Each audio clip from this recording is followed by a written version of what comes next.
Okay. Sorry about the late start.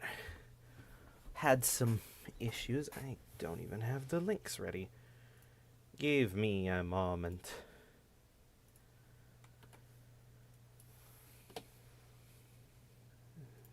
Streambox. Copy. My channel.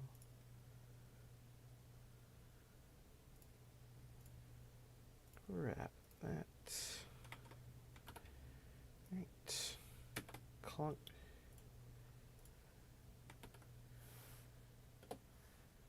Playing now.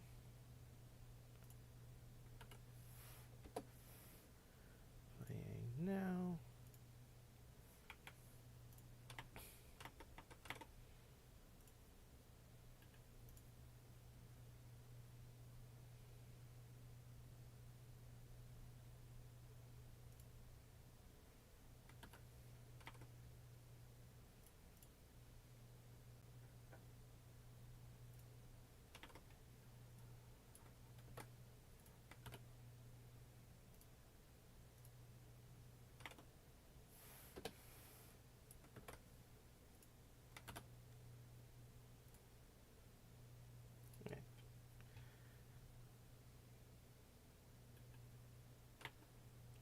Okay.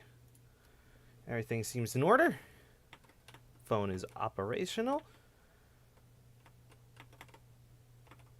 Alright, so YouTube pleasantries. Hello all time travelers. I am Tidbit. I do voices and a little bit of game design. Those are the only two things that should be relevant in this stream.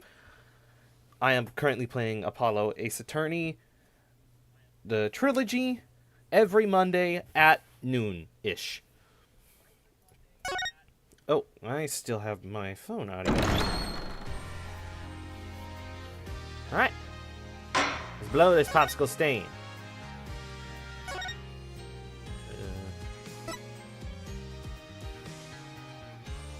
This one. Later time date.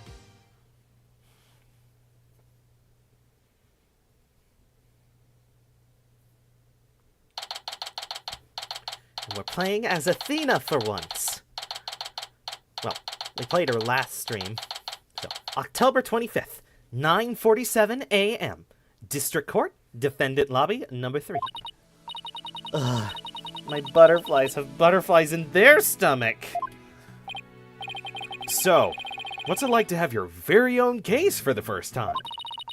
My heart hasn't raced this fast since I ran that full marathon last year. If it keeps up, you might get a lawyer's high. You know, like a runner's high. Relax. Everyone's nervous for their first time.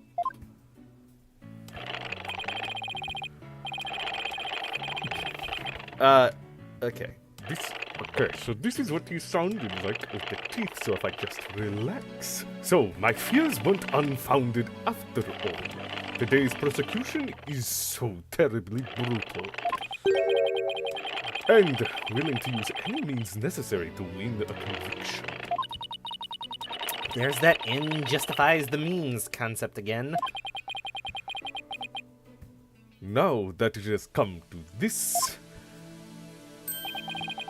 we had no choice but to fight fire with fire. The ends justify the means. I wish he stopped saying that. Your method, Professor. That's your method, Professor. I'm gonna defend Juniper in my own way. But, Miss Sykes, just yesterday you told me, as a lawyer, what is it that you treasure beyond all else? That's an easy one, Professor. Seeking justice for my clients. But if this trial proceeds in the same manner and ends in the same way as the mock trial, would you not lose everything you've worked so hard to gain? Well, I'll just have to make sure that doesn't happen then, won't I? So the ends justify the means? Yeah, no! My, but aren't you a stubborn one? Well, I suppose you will have to learn of your own inefficiencies the hard way.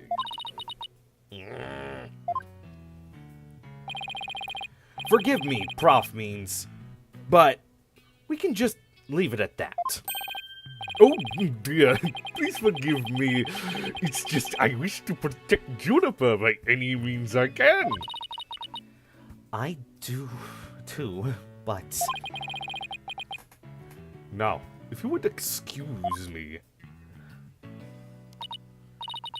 Ugh! Thanks to him, I'm feeling even more pressured than before! Don't let it get to you, Athena. And don't forget to keep smiling. I'll be fine. And I haven't forgotten what Mr. Wright said. The worst of times are when lawyers have to force their biggest smiles. The trial is about to begin. I'll show you to the courtroom, if you please. Apollo, did she just quote me while I was standing right here? Yeah, I think she did. I'm counting on you to support Athena this time. Okay, Mr. Wright, leave it to me. That's right.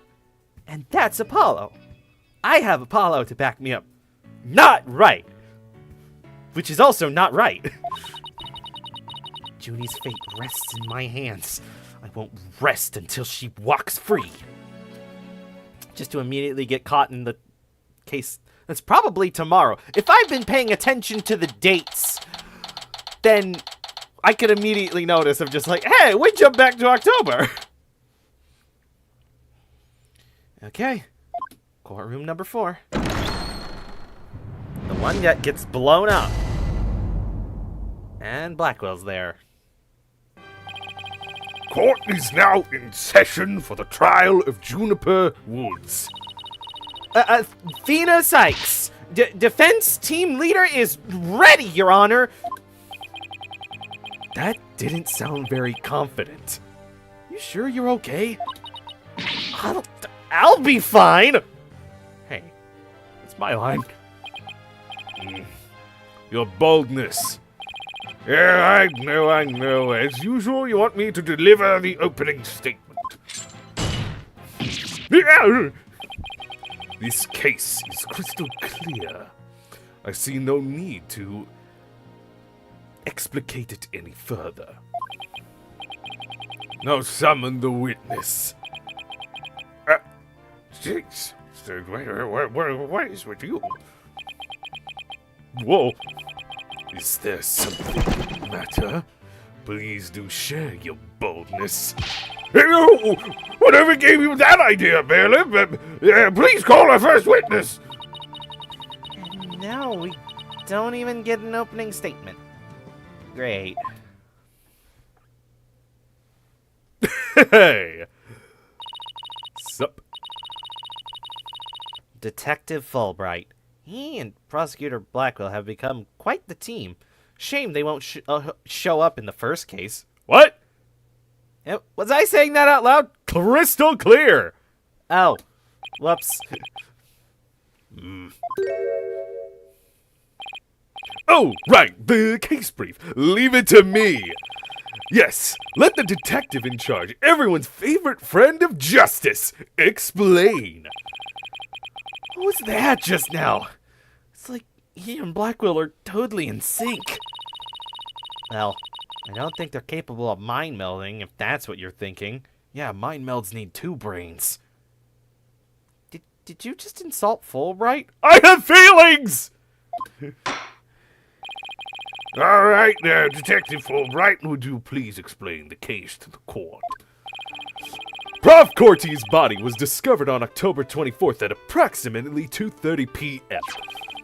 She was murdered with this all I have here. The victim's blood and the defendant's prints were both discovered on it. All added to the court record.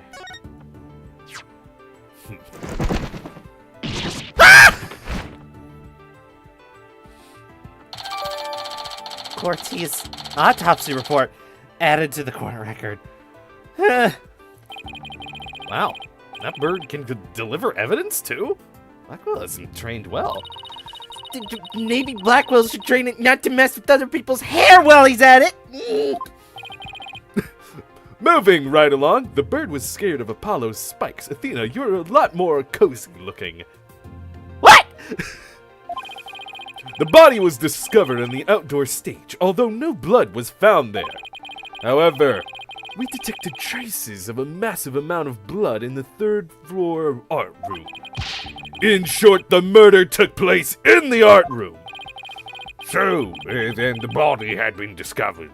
It had been moved from the art room to the stage. Precisely! And there is one more piece of irrefutable evidence. A recording made by a tape recorder that a school paper reporter hid in that art room. It captured a female voice screaming, "You're a goner!" What's this? You have such a recording? Yeah, I'm not the first witness. Must be that tape recorder Miriam mentioned. But why is this the first we've heard of a death threat at the moment of the murder? Shush! Silence, please! I would like to play the tape for you now.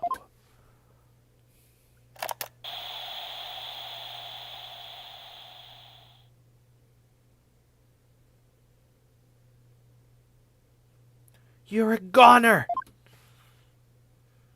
As you can notice, it was done in an ambiguous tone, so that way we can't identify the gender just yet. It's quite hard to hear. But the voice does sound female, since everyone's being done by a female in this audio recording. Tape recorder added to the court record. The noise and low volume of the voice have made voice print analysis all but impossible. Then you haven't identified the voice as belonging to the defendant?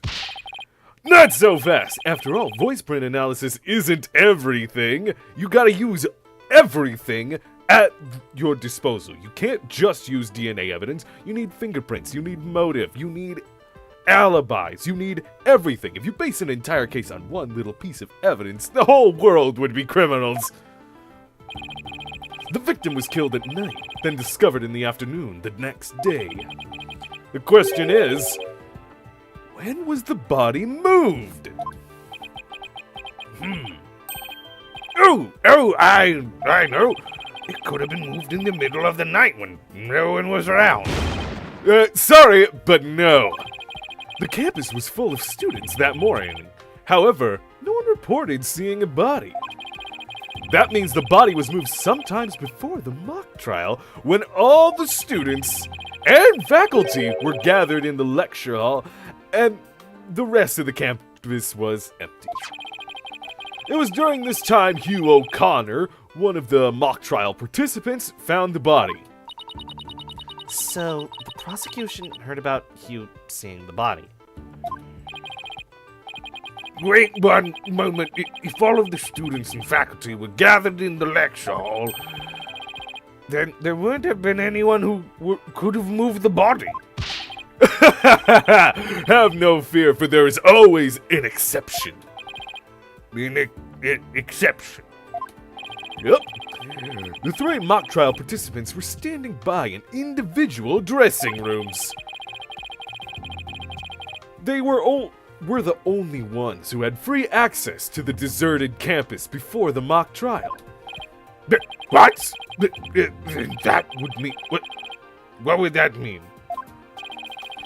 Those three students were the only ones who could have moved the body. Injustice we trust. I don't like where this is heading, Athena. Me neither. And by those three, I mean Hugh O'Connor, Robin Newman, and Juniper Woods. I knew it. Please, Detective Fulbright, don't say what I think you're about to say. Injustice we trust! I take it everyone understands now! The voice believed to be that murderer was female! And out of the three people who could have moved the body, just one is a girl!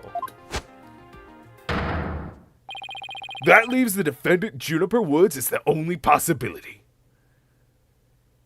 I don't know why it just struck me, but it'd be interesting for a case, though you'd have to handle it very delicately for a situation like this, of where it's like, oh, all the things point to a female doing it, and you have like, or you have it pointing all to one gender, and there is a trans person who, you know, has transitioned away from that gender.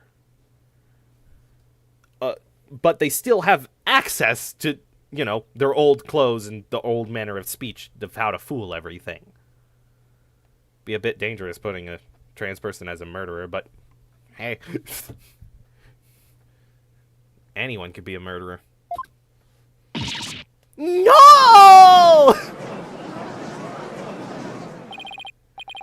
Impressive. He has you on the ropes even before any cross-examinations. Could at least pretend to be upset for me. A splendid job, Fulbright. That could not be any clearer. Feel free to anticipate a salary raise next month. Hey! I don't do this for the money. It's all about justice. Yeah? No, not you. In justice we trust. The concept. Not only a half-wit, but Perina el stick in the mud you are. I guess neither the carrot nor the stick works on Detective Fulbright. Now, bailiff, please bring our next witness to the stand.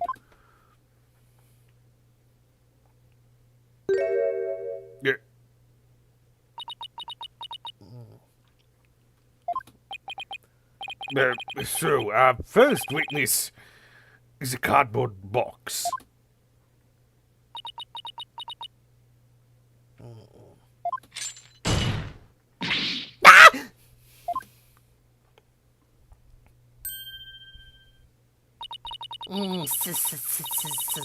Stealth mode deactivated. Don't mind, the box has hands. Smile, Your Honor.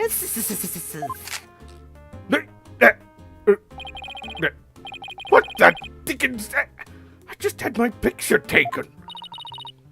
Miriam Scuttlebutt, senior at the Legal Academy. I'm a reporter on the judge course. Juniper's a bad girl. I'll tell you all about her crimes. Might I ask whether you could come out of the box? How will I get any more scoops if I blow my cover? So the answer is no. After all, covert action is an undercover reporter's bread and butter. But testimony from a faceless witness is highly irregular. A former ninja I met in the clink said that exposing those who work in the shadows is to pass the death sentence upon them. Oh my, I never thought of it that way. Very well, if you will spare a life, I'll make a special exception this time. A former ninja in prison. Holy Shinto, how can the judge believe this load of crock? Now, your testimony, please. But take care not to reveal your face.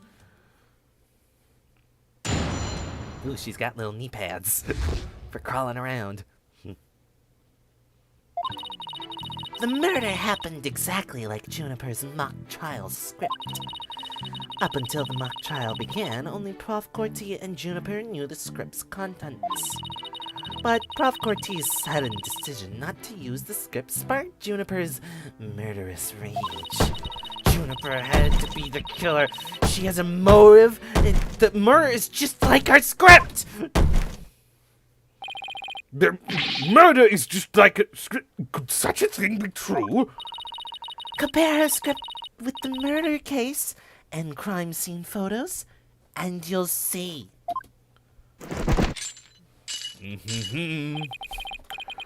This is so simple. Even an ape posing as a decrepit old judge could understand. Only the victim and the defendant were privy to the script, ergo the defendant is the killer. Furthermore, in the art room where the crime supposedly occurred, this witness's script, along with an envelope on which "use" was written, were found. This proves that the accused's script had been rejected the day before the mock trial. She pressed the victim to use her script. An argument ensued, and then the fatal stabbing. No, that makes perfect sense. What now? Prosecutor Blackwell has all his ducks lined up in a row. He's really on a roll now. Ugh! Are you ever gonna hype me up? Or, oh frick, do I lose this case? And that's why I don't do the next one, because I lost? He's like a pit bull once he sinks his teeth into you. I will say guard dog. How dare she? My script had it all. A bum rap, a phone, and phony evidence. Grudges and betrayals. I trust the defense is ready to cross-examine the witness. No problem. I mean, yes, I'm ready, I think. Time to find a hole in her box. And time to find a hole in her testimony and unbox the truth. I've seen it done over and over. I know I can do that. She's seen it done over and over. Unless she's talking about the myriad of times in the case before, with Apollo doing it. I wonder if there's ever going to be a spin-off game of, Phoenix in a foreign country. Learning this new Athena Sykes character. We have K with an A. We have A instead of K.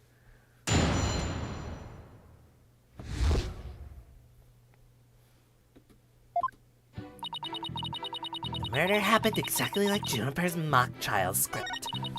Up until the mock trial began, only Prof. Corti and Juniper knew the script's contents. But Prof. Corti's sudden decision not to use the script sparked Juniper's murderous rage.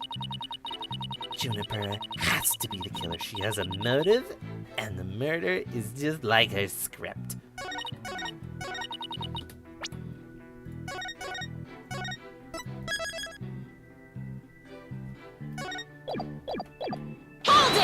Hold it! There must be places where the script and this case diverge. Don't sweat the details. That kind of stress will give you wrinkles. Objection! I'm not worried. My skin is as fair as silk. Objection! No! I've touched it! Indeed, you are quite far. Fairly desperate. Objection! She's just laughing. Why did you just say? Blackwell really turned that one around. Apollo, are you even on my side? Whose side are you on? You've been... Think of a clever comeback. Whoa, easy there, Athena. I'm supposed to be the nagging annoyance to show how bad of a thing you are. I mean, there's never been an annoying sidekick in the lawyer booth. Never. Nuh-uh. If I did it in purple, no one still would have ever done it in that color. Nope, never. Now you listen to me. The two cases do, indeed, have their differences. For one, the stage had yet been erected in the mock trial script. And in the actual case, there were signs indicating the victim's wrists had been bound. but such differences pale in comparison to the host of similarities. In any event, replicating the crime without knowledge of the script is an impossibility.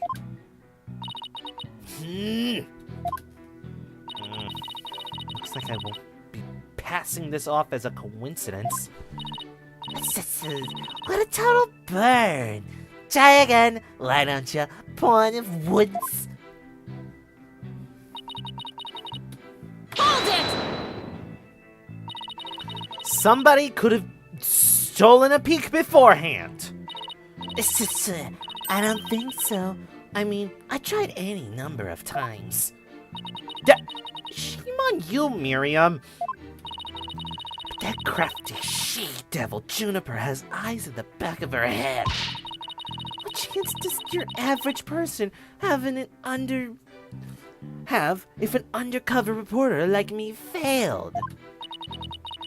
Interesting point. Still, Miss Scuttlebutt, won't you get in trouble later for admitting to such underhanded tactics? Why, I plead entrapment! How is you blurting out your own crime entrapment? But you haven't scooped me yet! We're all set to use Juniper's script. But Prof. Cortez' son... Hold it! How do you know that Professor Corti wasn't going to use her script? There, in the art room, where the heinous crime took place, an envelope marked used and Miriam Scuttlebutt's scripts were found. Evidently, the script that was going to be used belonged to the girl in the box over there. It's so natural my script would have been accepted and hers rejected. I introduced all sorts of brand new concepts, including bribery and fake evidence. It was a cutting-edge script portraying a courtroom battle in the dark age of law. I can't help but feel Prof. Corti went out of her way not to use it. But Juniper, she used some devious, underhanded tactics to get her script chosen. Really? I am surprised that with this line, unless she's lying, this implies that she's like, Yeah, I'm an underhanded reporter. I try and get as much information as I can. Oh, but a voting system? Yeah, I put my ballot in like everyone else. I knew I was gonna win because I am the best. And then I somehow lost. it's like you use every underhanded tactic for all these other things, but when you're like, The script? That'll totally be fair. I totally don't know the dark side of this school. It's why your script and not my masterpiece was used in the mock trial. How's that for an explanation? Juniper has to be the killer. anyone who saw the mock trial could have recreated the crime. After they saw the mock trial, they could have easily staged the body like the script. Objection!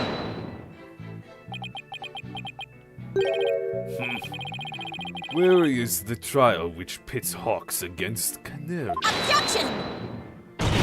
What did you just say? What? Huh?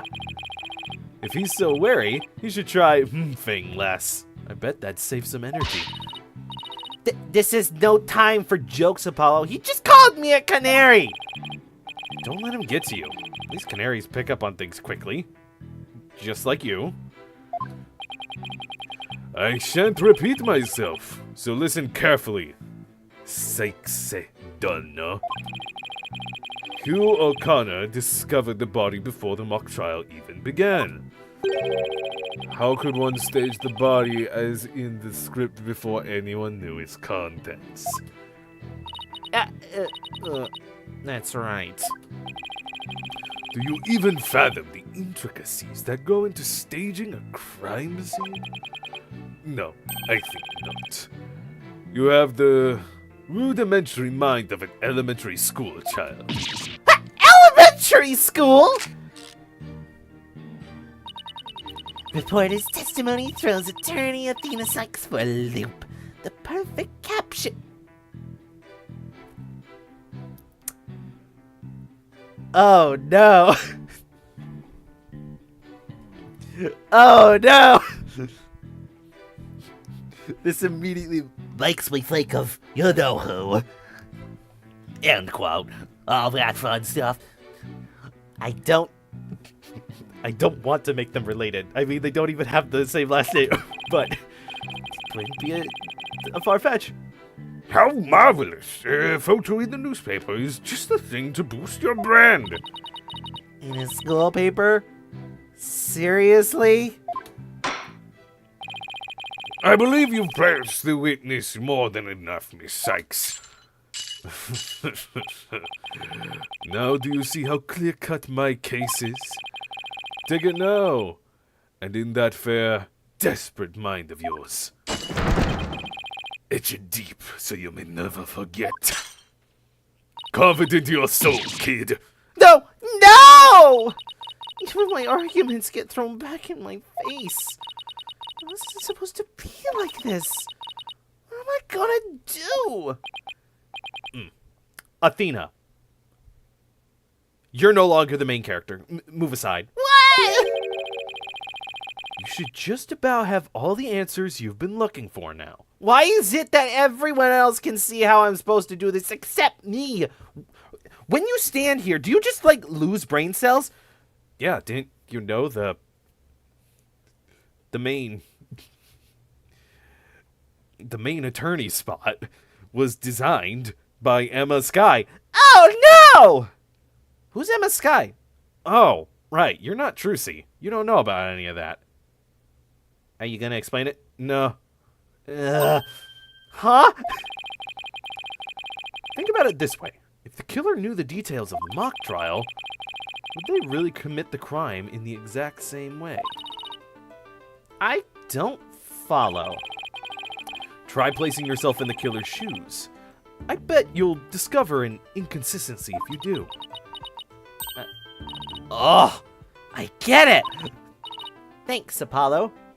Oh, I get it. I don't get it. Miss Scuttlebutt, just so we're clear, you're claiming That the killer intentionally made the crime scene look just as it was in the script. And that it is beyond the shadow of a doubt not a coincidence. Is that correct? no duh. After all, it's just more evidence of Juniper's evil she-devil ways. Objection! Slander! What did I say? What did I say? Our client made the crime scene look just like the script. Something known only to her. That would not just be foolhardy, but completely irrational. What do you mean? Yes, Miss Sykes, please tell the court what you mean by irrational. I don't know that fancy word. It would make any sense for Junie to mimic her own. It wouldn't make any sense for Junie to mimic her own script on purpose because it would, mean leaking the script. I really hope that's not the backwards answer. Oh, hey, wait a minute. This is the first time we're gonna lose health. It's possible to lose health in this.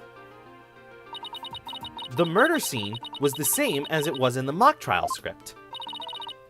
And that in and of itself is irrational.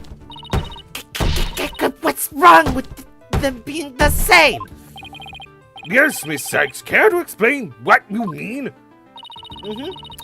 Let's say, for argument's sake, that Miss Woods is the killer.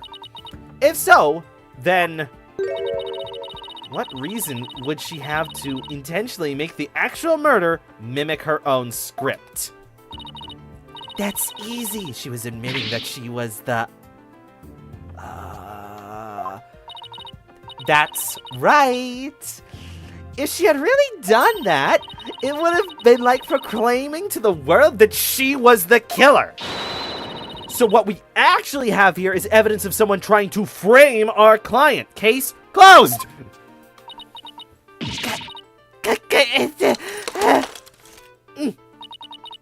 The body was found on the day of the mock trial. In short, the day the details were revealed. So it would be completely inconceivable for the murder to go exactly like the script. Don't let it get to your head just yet. Objection! It would seem that Justice Donner's comrade in arms has finally drawn her sword. However, the blade is dull, and it shall remain so until you master its use. Enough with the stupid sword metaphors already. You can only do that with justice or right.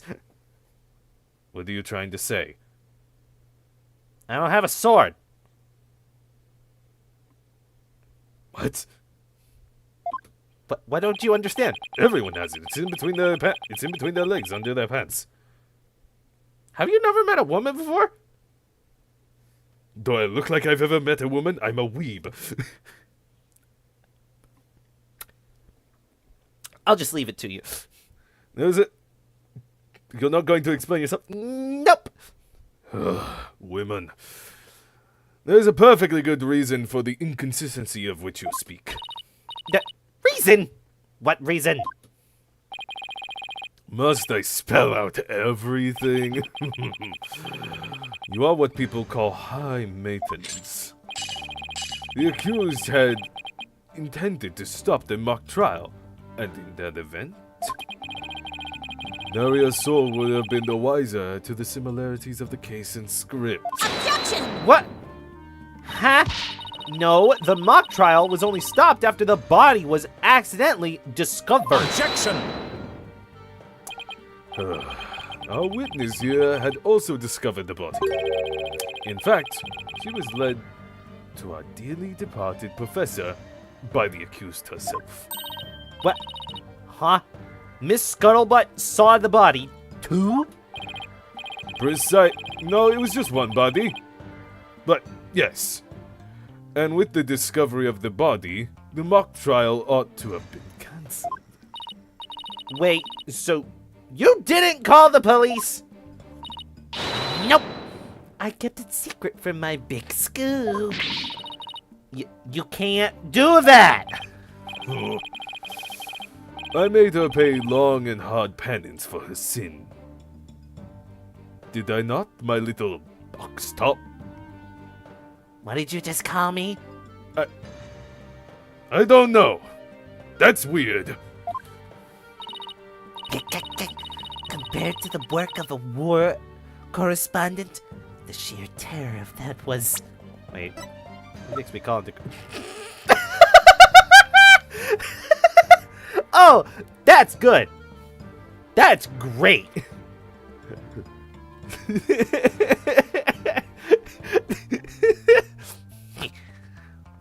Okay, I think Miriam is now my favorite character. Look at Bucks. Jesus Christ, I'm 11 years older than you. Little box top. What does that mean? Oh wait, what's the little thing? A senior in the judge course. She is the aloof editor-in-chief of the school paper who walks around with a box over her head. Hey! I'm not just the editor-in-chief, I am the publisher. Get it right. You had no issue with the rest of that. Nope, it's completely factual and not slanderous. Ay! Jeez. I wonder what the twisted samurai did to her. It's samurai! Nah. Block off all the holes in her box. That's the only logical thing. And Spinner, like a top while Detective Fulbright cackled in delight. That sounds more nauseating than scary. Also, Fulbright laughing? You would hate to see such an injustice. She's a criminal. It's on the fence if he would laugh. Okay. Enough jabbering! Witness! Continue your testimony. Sure, Mr. Samurai. I'm ready to finish off that she-devil.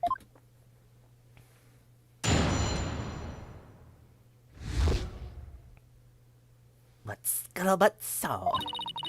I stuck into Juniper's dressing room while everyone was in the lecture hall. Juniper had changed into her stage costume. I asked her, "What are you doing?" When suddenly she fled into the hallway as if she wanted me to follow her. I followed her all the way to Prof. Cortiz's body. She led me right to it. I'm positive it was Juniper because she was wearing the costume that she had made.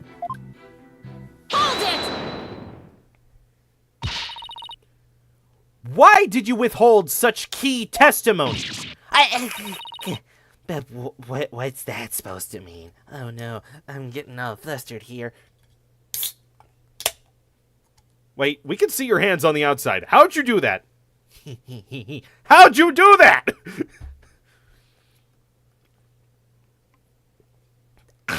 What? Are those just fake hands? I'll never tell. Athena, break those fingers. We need to know if they bleed. You haven't even started your cross-examination. I know, but her testimony points to her as being a potential suspect. Well, I don't think Prosecutor Blackwell is, No, wait, I bet he's already thought of that. The witness left the lecture hall to sneak into Mrs. Wood's room before the mock trial. That means she, too, could have moved the victim's body. The prosecution's claim no longer has any grounds to stand on. Help me! Oh, huh? Is that a parrot? Is that thing a parrot? I don't know. I assure you, when I bought this, they said it was a hawk. We gotta wait for it to rock again. I don't think it's gonna rock again. Yeah, it was. What were you gonna say, Blackwell? No need to ruffle your own feathers, so... I am scared of this thing. When you squeak like a little brat, it agitates Taka. Do you want him to peck your eyes out?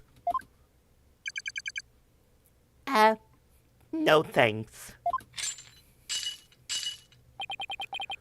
You listen here. The witness has a perfectly good alibi. Oh, yeah, I do. Around the estimated time of death. I was at undercover reporter class. It's right near my home. Wait, undercover reporter class is near your... Do you have nowhere to live and that's why you live in a box? The proverbial rug has been pulled from under you. The witness could not have been the killer. Seriously, Taka, this is the best you could write? Ah! The defense must look before leaping, or at least make sure the rug's secure to the floor. I tried to warn you. Oh. Well, there ends the cross-examination. Let's allow the witness to step down. Wait a minute. The defense has no right to cross-examine the witness after that little spectacle. For whatever a man is sowing, this he will also reap.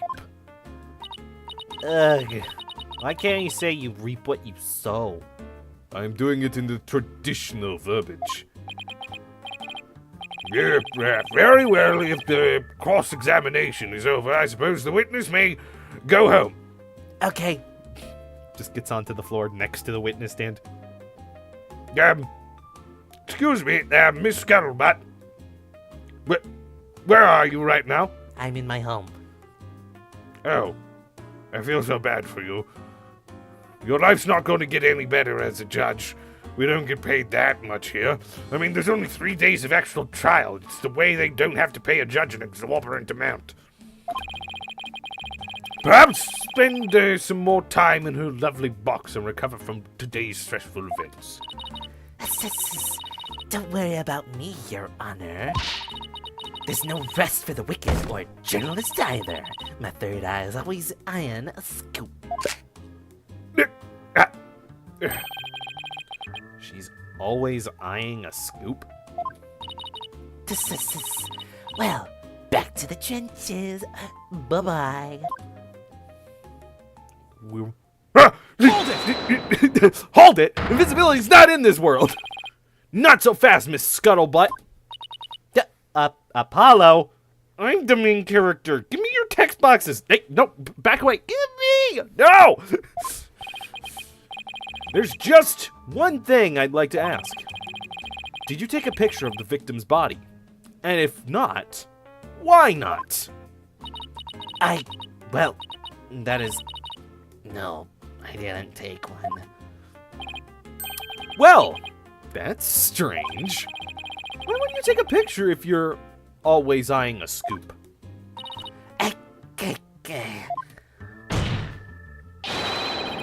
Did you or didn't you really see the victim's body? It's not like I actually saw it, but... What the devil?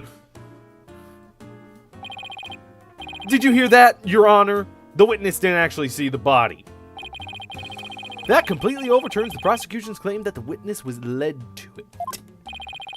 Justice Dono, you dare steal on me again? You're not even the main character this route.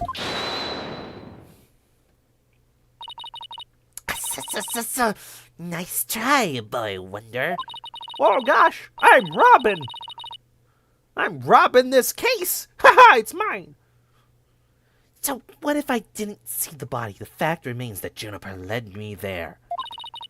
Feast your eyes on this! What exactly am I looking at here?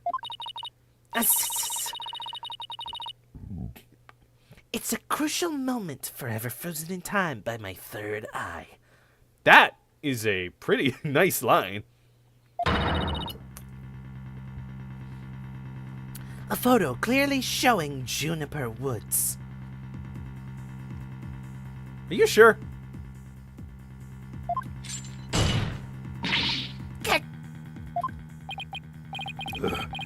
Why did you not tell me of this? It's a shocking scoop. I was saving it for just the right moment.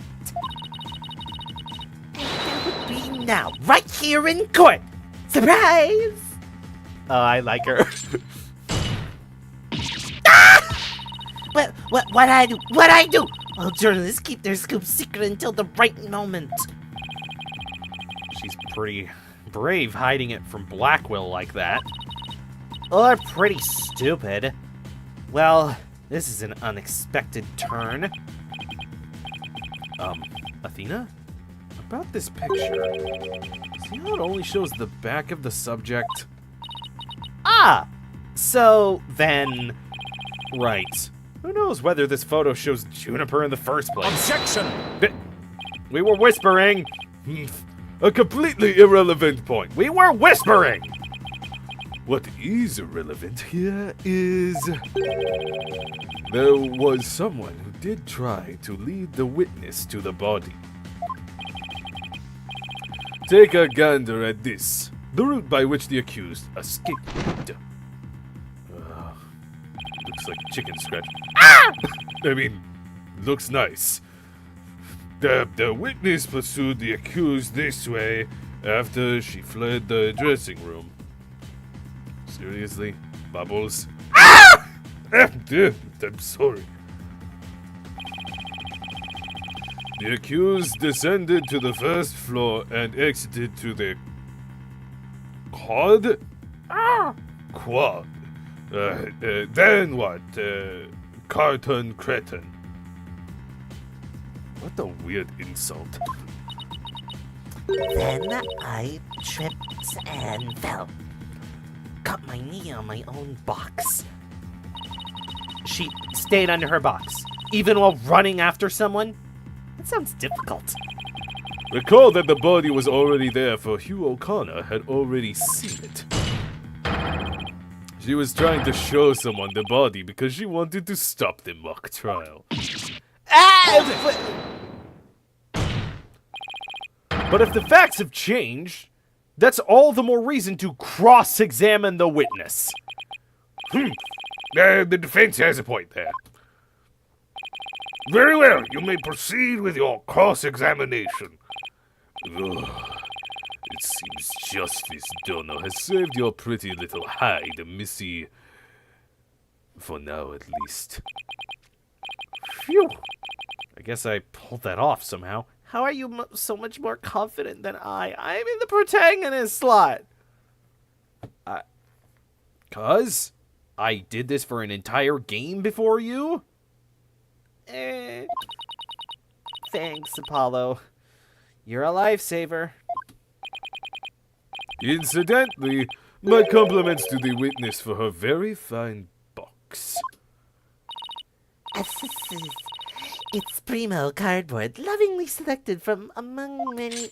Hi! Tell another lie, or hide another fact from me,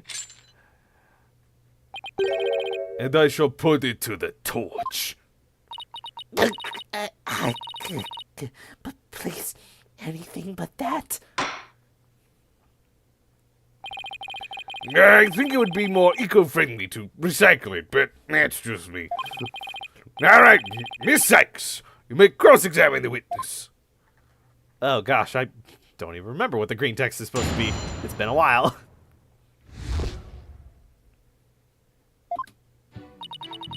I snuck into Juniper's dressing room while everyone was in the lecture hall. Juniper had changed into her stage costume. I asked her, "What are you doing?"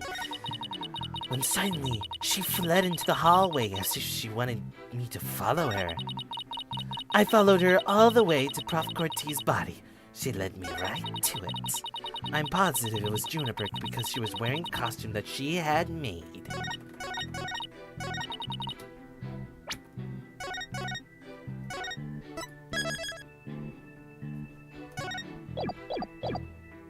Okay, I'm going to do something uncharacteristic. I'm just going to press the last statement because that's just ridiculous. You say it was our client because the figure you witnessed was wearing her costume. Isn't that a bit simplistic?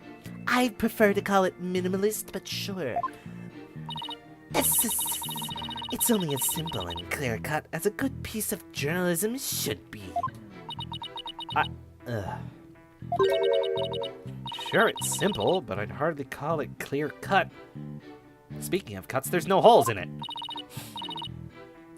That's why I chased her. She keeps saying that it was Junie, but she didn't actually see the body. Okay. We don't have that picture yet. Yep. I think it's him. Because it was an unfinished costume.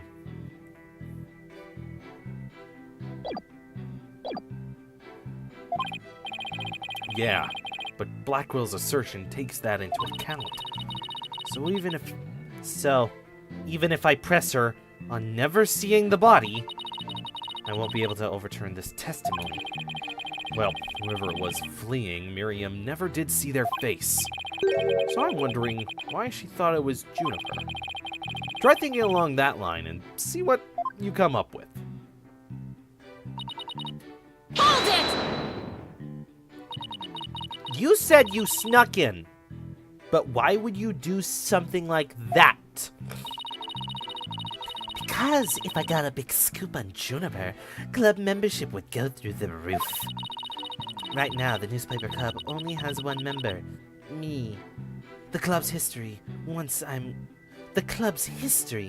gone. So the Themis Herald brand recognition is a matter of life and death.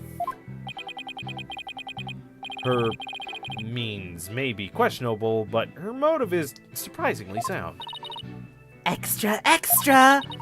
Students seeking the thrills and chills of expose journalism report to the club room. This has been a paid advertisement. Anyway, where was I? Never took Miriam for such a go-getter. Perfect YouTuber.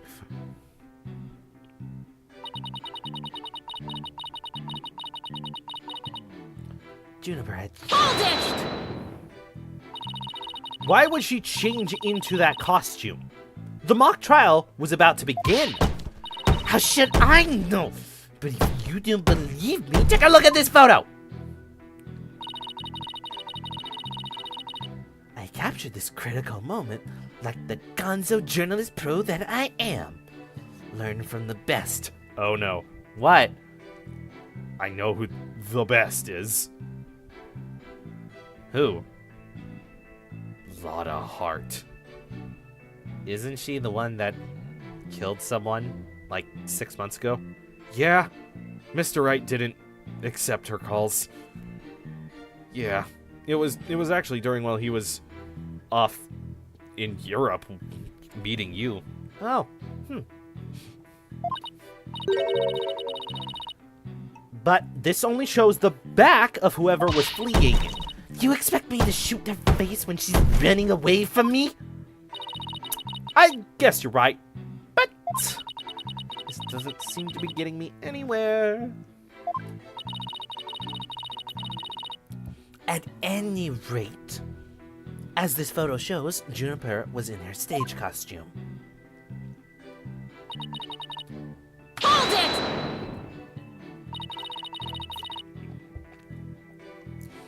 That doesn't mean you had to chase her. Call it journalistic instinct. I see something fishy. I go after it. But you never did catch up to her, did you? A true undercover journalist gets up and dusts herself off when she stumbles. That reminds me. Didn't you fall during the chase when you tripped on your own box? A true undercover journalist is always ready to stumble over a great story. Sure, a lot of holes in your story.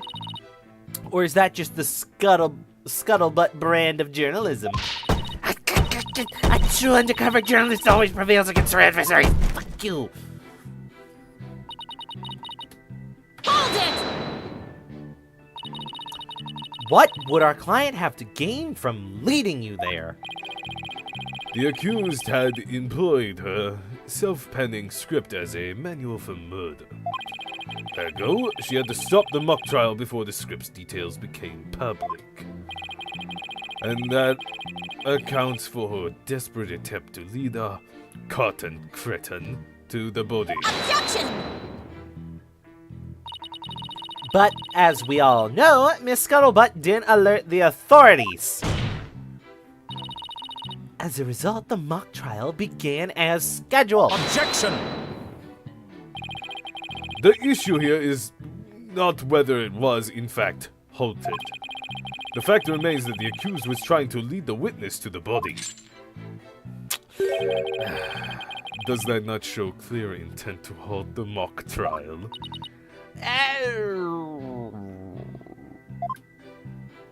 Athena, are you okay?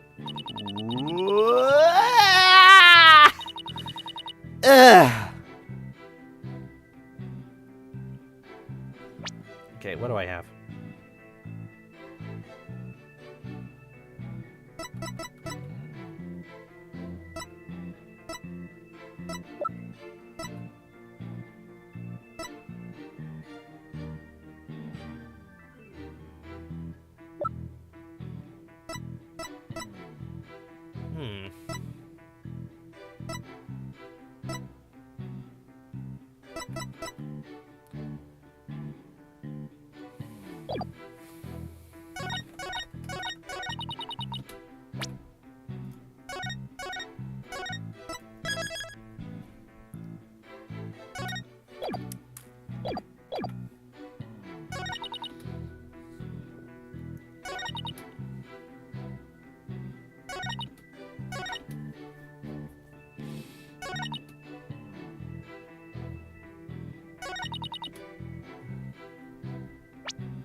Miss Scuttlebutt's sole basis for identifying our client as the figure in this photo is the fact that it shows someone in Miss Wood's stage costume. Well, it is Juniper's costume, so that must be Juniper in it. It's clear cut. No, that's where you're completely mistaken. What? This is the design drawing for our client's stage costume. Oh my, what a wonderful creation! The constellations are extraordinary. I'm glad you noticed, because those stars are precisely what's important here. In the drawing, there are constellations all over the outside of the costume. But there's not a single star on the costume in the photo. Oh, then that means, what exactly? Your Honor, there were no other blue costumes at the scene, which leads me to believe that the figure in the photo was wearing our client's costume inside out. Why would Miss Woods make a mistake like that? Well, it's not really a matter of why, but rather who made the mistake of putting it on inside out. I have a question.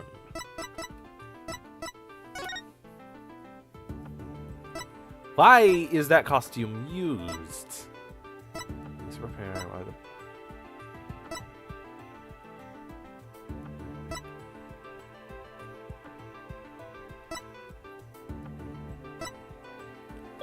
Why is that costume even a thing?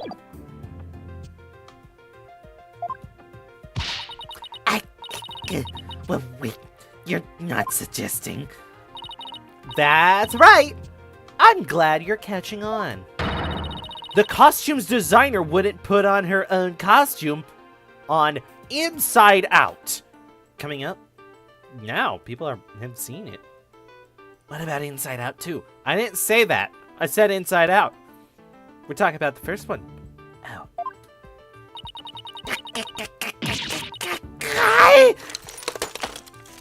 Is it just me, or is there there is no hair past the chin on the vagueness I see upon them. I'm sorry, Miss Scuttlebutt, but doesn't believing you had a scoop when you really didn't make you a failure as a reporter? The failure. What?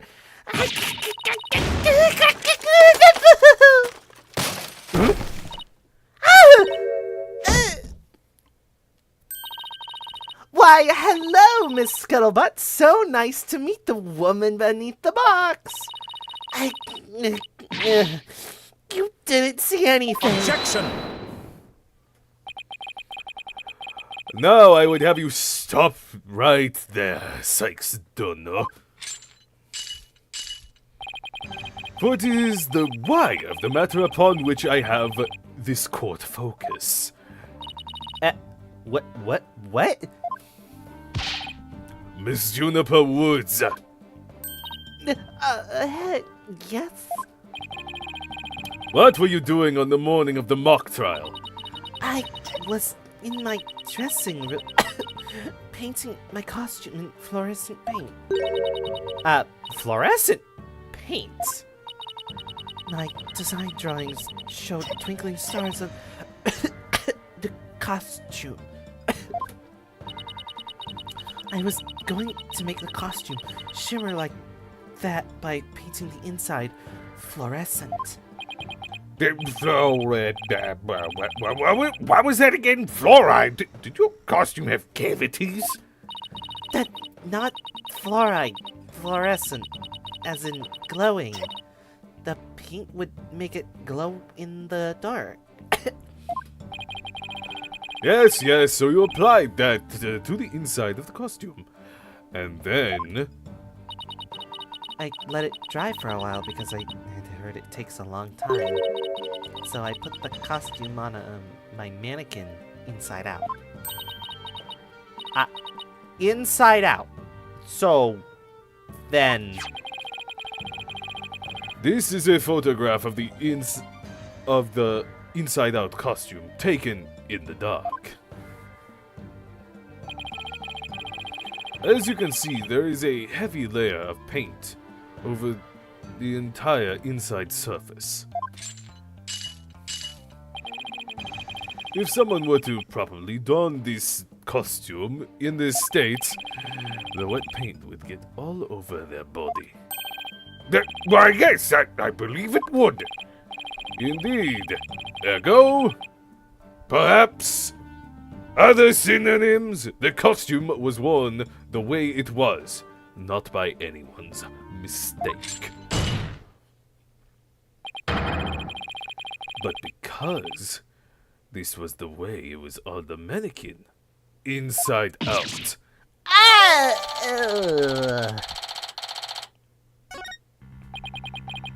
Figures he would have a photo. Did we just fall into his trap? Yeah, I bet Blackwell had it all planned out. Still, I think you should give this photo a nice long look. Yoo-hoo! Handprints. I wonder whose.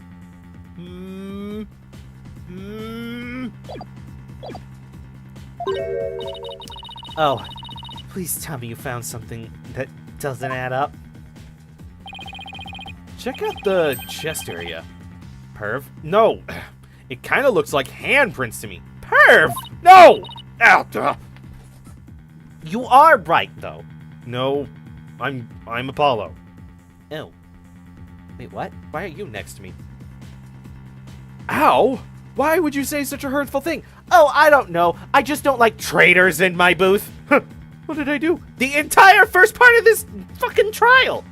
Whose side were you on? I'm not letting that go. But Junie would know better than to touch it while the paint is still wet. Objection! I believe the term to describe your thought process is wishful thinking. After all, if master painters make mistakes, why not a rank amateur such as the accused? Objection! Ap. So, basically, you're saying my claim requires evidence to back it up? Evidence? That shouldn't be a problem, right? After all, you've come this far. Just because I've come this far doesn't mean I've thought everything through, though. What? You mean you've just been bluffing? We're in the Right Anything Agency! That's our motto! What did you expect me to do? I'm sick of losing to this guy. But you're right. There's only one thing left to do at this point. And that's to present some evidence. Pronto. A showdown, is it? I gladly accept. The fluorescent paint must have stuck to the hands of whoever touched the costume. And that paint should glow in dark places. So I just need to carefully check every last piece of evidence. The piece of evidence shows who touched the costume. This one. Take that! I don't even need to save. The school newspaper. Oh. Take a look at the photo where the lights are dimmed and the spotlight is on Miss Woods. It's quite poetic if you think about it. All the lights are on her, yet in the shadows is this sneaky little man. I heard that! What? We didn't even call him for a witness, did we? I probably did. I called everyone from that school to be a witness today. Say hello to the entire class in the next room. What? Okay. Observe Mr. Newman's hands in the photo as he stands at the prosecutor's bench. As you can see, it's glowing, just like Miss Wood's fluorescent paint. It's glowing, quite brightly, I might add. But why would he put fluorescent paint on his hands for this mock trial, you may ask? The answer is he wouldn't. Not on purpose. It got there when he put the costume on. Oh? That. What does that mean?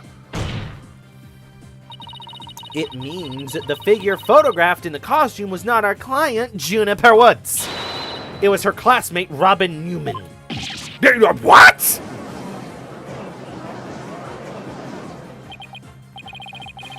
To think you were actually able to prove that. Oh, thank you for your vote of confidence, traitor. Well, you never know what's gonna happen next, so that's the thrill of the courtroom. So then, does that mean Robin is our man? That's an interesting photo to just use once. Well, that's certainly how it looks. Very well. Robin Newman it is. He is here in the gallery, I trust. Show yourself. I challenge you to a duel.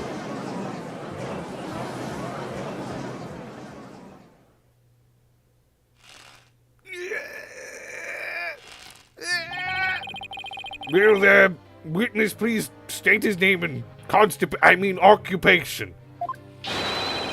I'm Robin Newman! I want to become a great artist. I practice day and night. Yeah! No, that's not it. Art's gotta be sincere, man! Oh, I'm so glad I have this.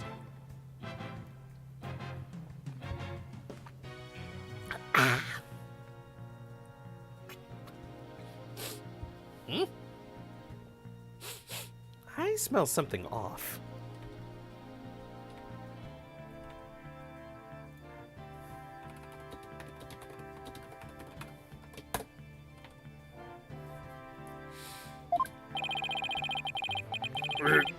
So, for occupation, we should put down budding artist. Ooh, that's a new one. No! Thermos Legal Academy Senior Prosecutor Course. This brace is proof of my masculinity. I've been training to be a prosecutor for 18 years.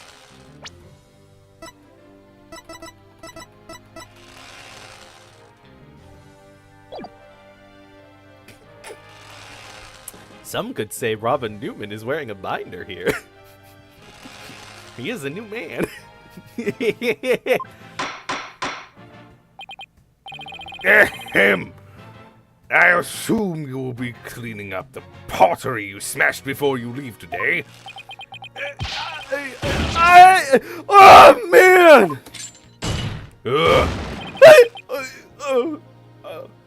Whoa, he got Newman to be quiet. It seems the witness has finally settled down. I guess nothing phases the judge after all these years. You may proceed with your testimony, Mr. Newman. Oh, you should wait, Athena. Huh? He's gonna scream like a little girl when there's a bomb threat here. What? How do you know of that? I see it in my other eye. One eye sees the past. The other eye sees the future. Okay, Spike Spiegel. Shush. Or should I call you Spikes Spiegel? Hey! Specifically, the court wishes to hear why you had fluorescent paint on your hand. Look at his little stance. Horse stance. Let's go. I went to see Juniper in her dressing room, but she wasn't there! When I walked by that frilly costume, I was like, whoa! The mannequin it was on, it was about to fall onto me! I got that paint on me when I caught it, but I never put it on. That's just stupid! Hold it! Athena, stop that! Your Honor, I recommend a short therapy session for our witness. Well, Mr. Newman does seem particularly agitated, but... No!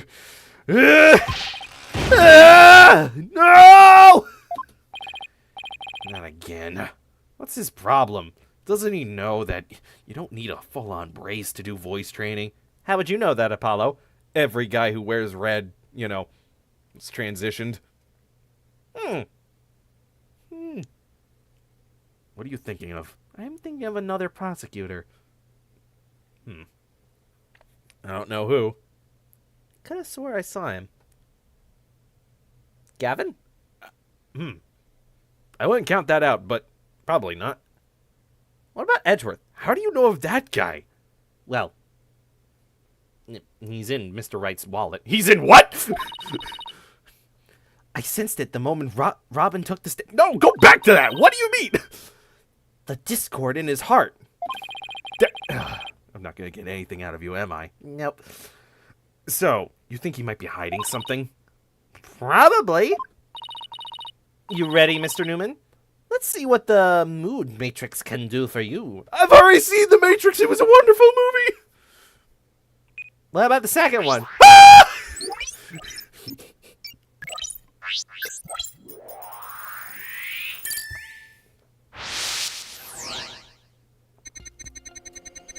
I went to see Juniper in her waiting room, but she wasn't there. When I walked by that frilly costume, I was like, whoa. The mannequin it was on, it was about to fall over. I got that paint on me when I caught it. I never put it on. That's just stupid.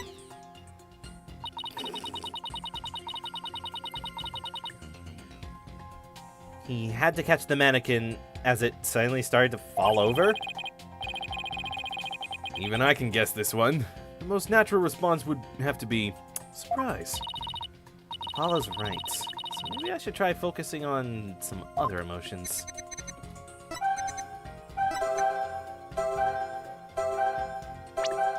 Why are you happy? No one's allowed to be happy.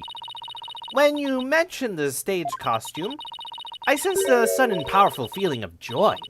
Would you care to explain yourself, Mr. Newman?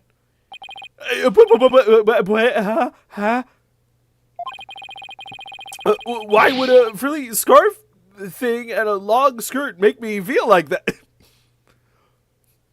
Is Newman going the other direction?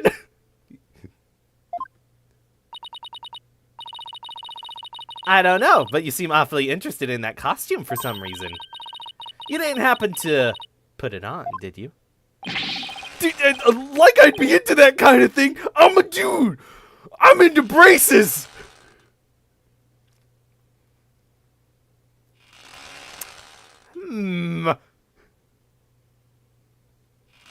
Wait a minute. No. Little bit. No. Little bit. Other direction? But actually, no. And then, wait. That's sharp.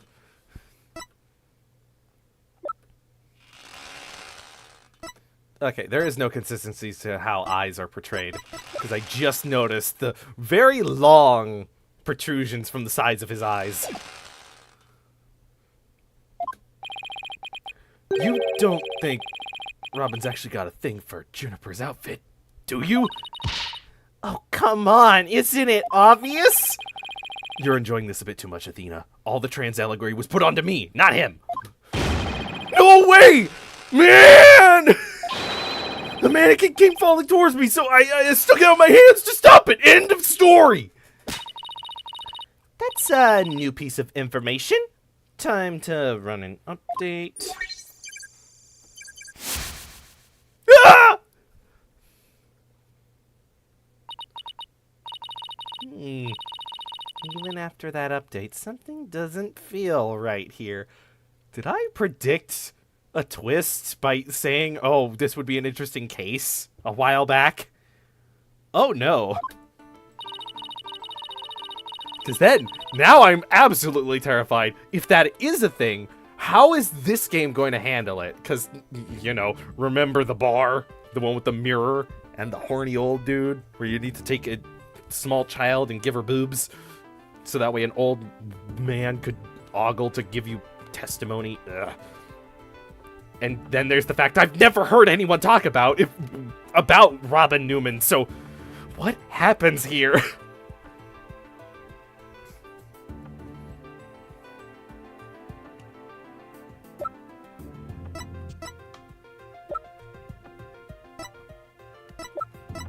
Would it be this photo? To show that that's not the position he was in? The hands are not splayed out?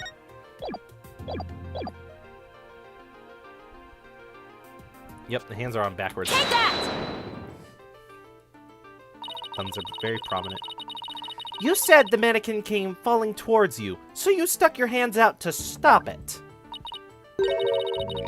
If so, the fingers on your hands would have been pointing outward like this.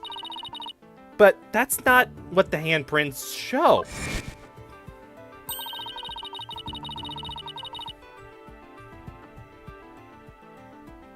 In fact, this looks more like just your thumbs and the base of your palms. Why in the world would I leave such weird handprints? I really like this pose. It's very good. For how much Newman keeps twitching and stuff, this is just really funny. He is holding still. You cannot see me. Are they looking? Huh? You know why. You left them when you went to adjust the scarf after putting it on. Just like the model in this drawing.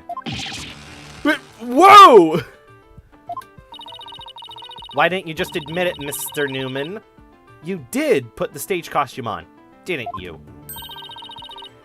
And you really do like Miss Wood's clothes, don't you? Fine!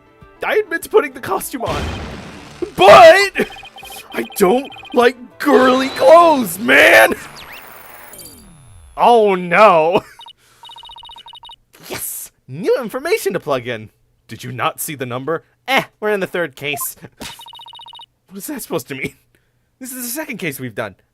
There's gonna be one tomorrow with a bomb. Wait, shouldn't I know that information and you shouldn't? Haha, I'm in the main character spot. Time for another update. They snuck in, knowing the costume was in oh gosh. My heart was pounding, even though I'm a god. What does this mean? When I saw it, was even. Oh no, we're gonna have to look at the sad. We're gonna have to look at the sad. There, another emotion that doesn't fit. Oh god. So what? You really started to get on my nerves, man. Mr. Newman, you got excited when you put the costume on, but you also felt sad. Who cares? I felt a little sad. It's no big deal. Okay, Mr. Newman, out with it. Why did you feel sad? You're hiding something, aren't you? What is going on? No! You're not fooling anyone. Now tell us why you were sad. Okay, fine. If you're gonna be that way, I'll tell you. The reason I felt sad is... Here's the moment.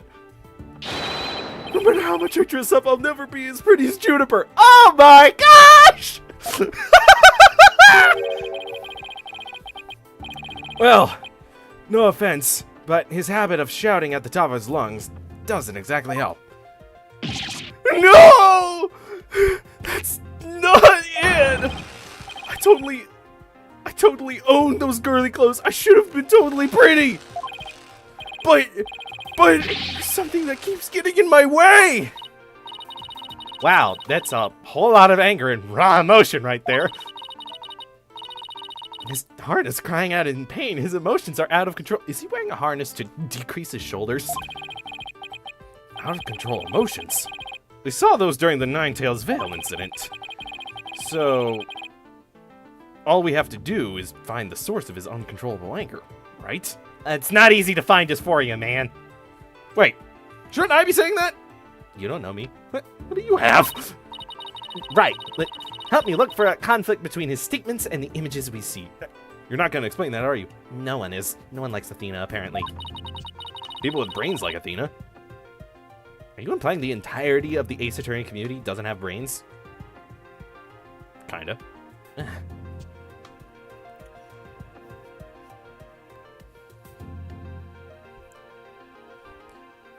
we can find that, we can wrestle him away from whatever is tormenting him. Mr. Newman said that there's something getting in the way of him being pretty. Something that doesn't go with girly clothes. But what could it be?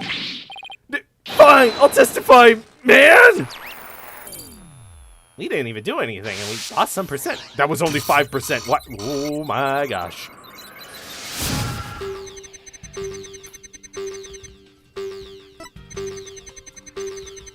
My heart was pounding even though I'm a guy. It's true. I felt a powerful feeling when I saw that long frilly scarf. Is no one gonna call it a cloak? I admit it. I wore girly clothes. I felt like a diva when I pulled up the hood over my head. It felt so right. I was totally dressed up like a girl. I don't like where this is going. All of a sudden, the language they're using here is not kind.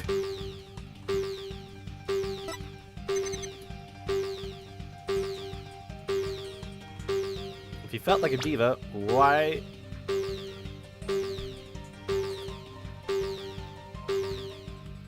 Got it! The brace? Mr. Newman, you feel a great deal of anger towards your brace, don't you? Is that what you feel is holding you back from being as pretty as you think you should be? Why'd you say that so condescendingly? What?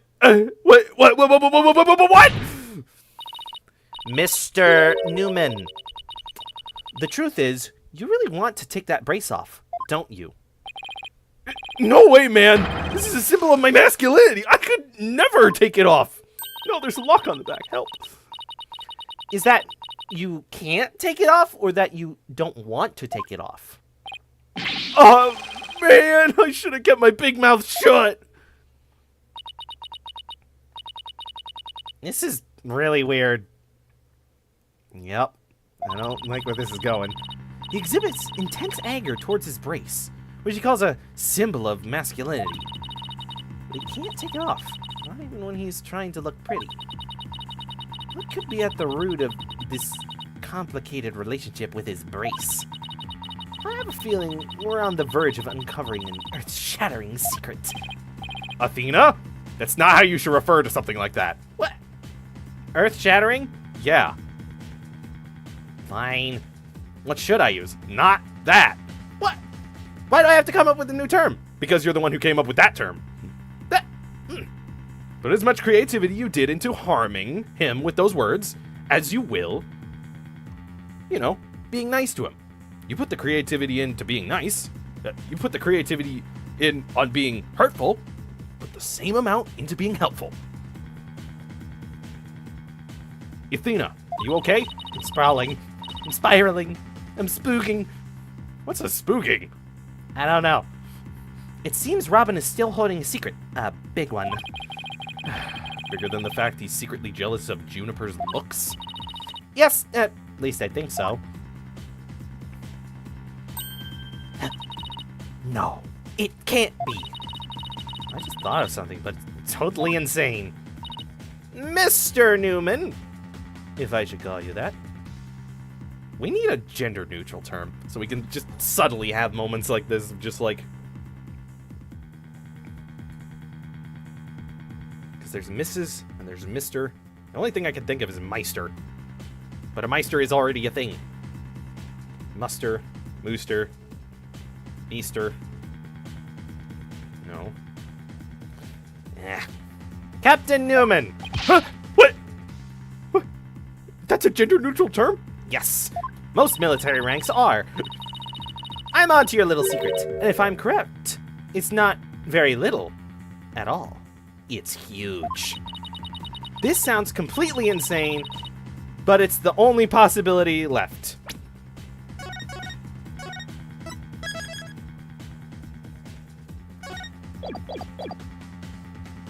You want to be pretty like a girl. You hate girls. You're a girl. God damn it, I knew it!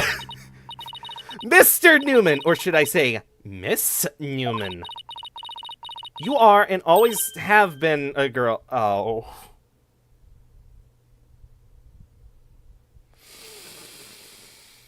Oh.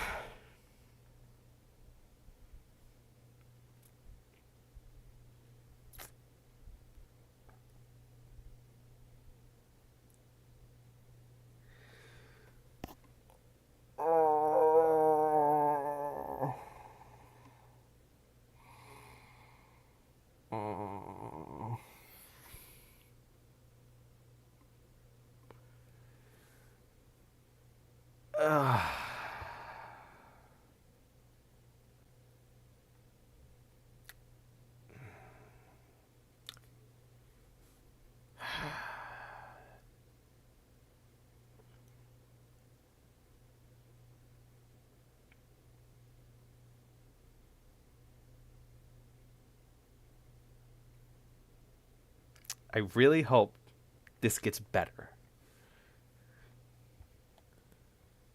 This is used as a gotcha moment of look how weird this person is. I really kind of hope it's that weird trope of their family forced them to live as a guy, and it's seen from that angle with just the physical strange affirmation of, oh, we made them wear a brace all their life. I just really, really hope it's not a way of where it's like Robin, because Robin's a neutral name. Great. I really, really, just gonna hold that up to signify that I'm just monologuing here.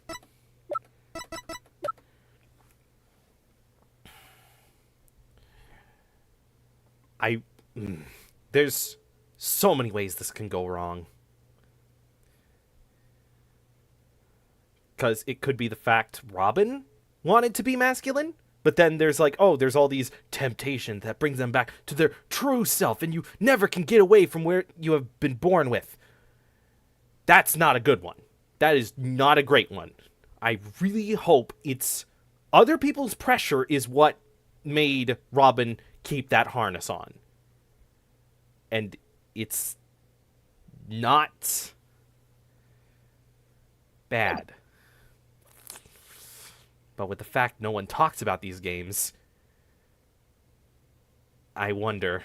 Oh, look. Another person in chat to see the reveal. What? Have you lost the plot, Athena? This was released in like 2014. Wait.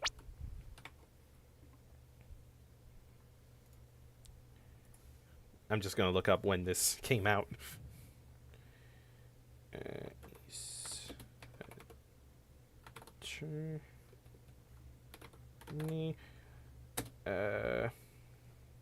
What is this called?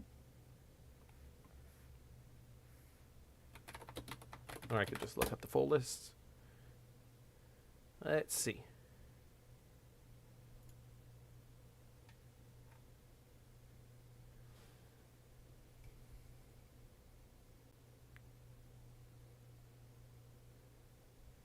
Okay. Yeah. Dual Destinies came out in 2013. Spirit of Justice came out in 2016.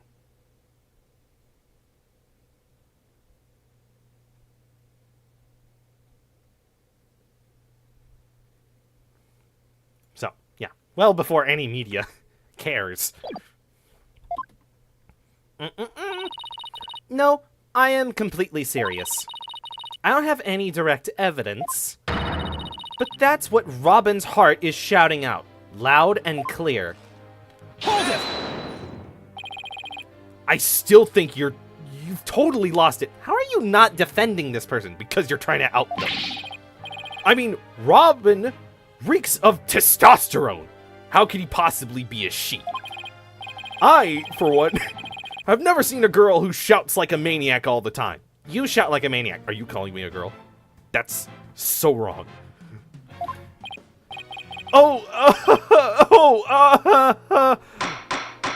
Until proven otherwise, I'm sticking with the voice. I've seen plenty of witnesses in my day. But if he's a she, then she's the most convincing actress I have ever encountered. Therefore, let me pronounce my verdict. Robert Newman is without question a man. Hell, the law is on my side. Oh,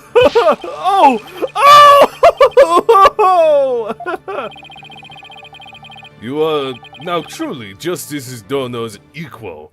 In one area, you are just as equally insane. There are no trans people in Japan. Never! Never in the history of this planet has there ever been a finer specimen of the masculine spirit. Oh no. No, they're building it up! No!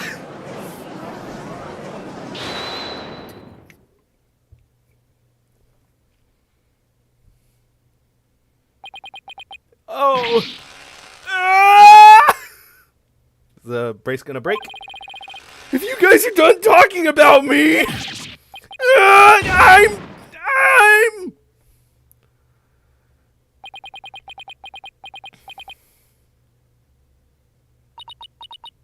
No, no, it's at a higher.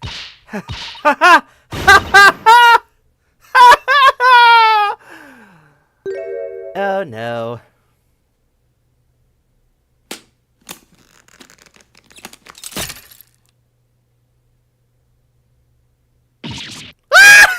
That brace!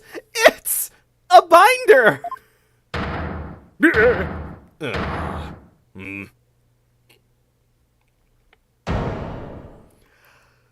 I fucking knew it!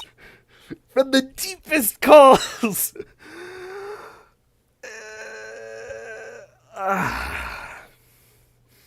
Let's see how the representation goes! Oh, great. Miss Sykes. No. Allow me to call you. Fuck. I don't know. There's so many characters in here that it's very difficult to do all these voices. I don't have full range of femme yet. And now they're... Oh. They were shouting all the time, so you can't read their voice. Oh, frick. So, I'm just gonna do something that's a bit more neutral in the section. To just, you know, bat for both things. I'm playing both sides. Miss Sykes. No. Allow me to call you Athena. I wanted to keep this a secret at all costs, but no. What? No way! Surely this must be some kind of jest. Nope, it's for real. I'm a girl, body and soul.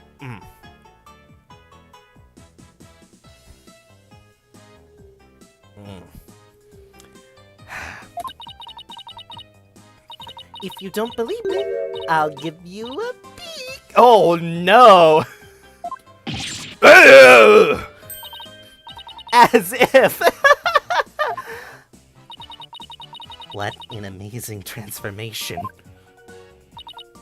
Well, all the Discord is gone. The image is now complete.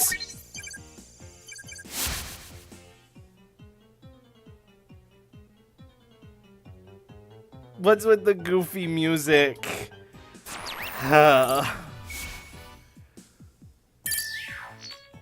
Bye-bye. Oh, no. Aha! Okay! We're on the slightly better path, but it so could get worse. I was raised as a boy since I was little, and I studied law just as my parents wanted. But now, this living lie that had me pointed to the ground, it's... Ah! It's been blown to smithereens by you, Athena! Now, I can stop pretending I want to be a prosecutor. I'm gonna be an artist. Yeah!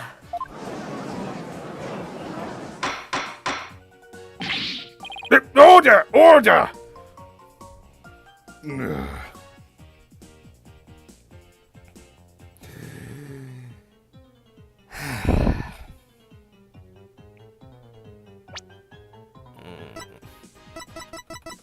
You better be the fucking killer. You better be. We have a good girl here and a good girl there. Oh, it hasn't updated yet. Oh no. What a shocking development! It really did turn out to be a she. Eek!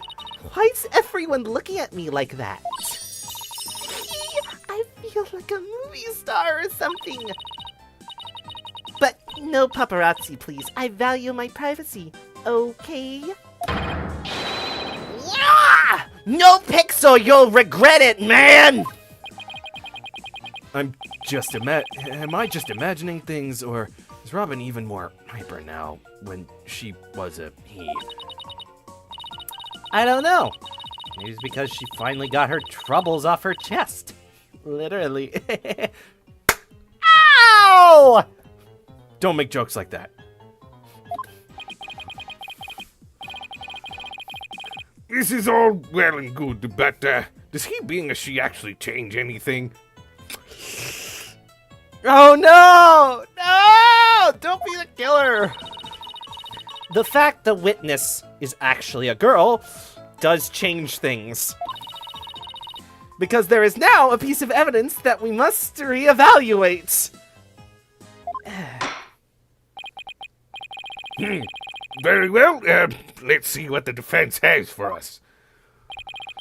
What piece of evidence must we reconsider now that we know the witness is a girl? Take that! This is what I'd like the court to reconsider. Okay. I think I'm now just going to put my feelings aside and try and run it like this is... It's good. It's fine. Anyone could be a killer. Oh, the tape recorder, the one that recorded the threat to you're a gunner. That's right. We have already established that it's a female's voice in the recording.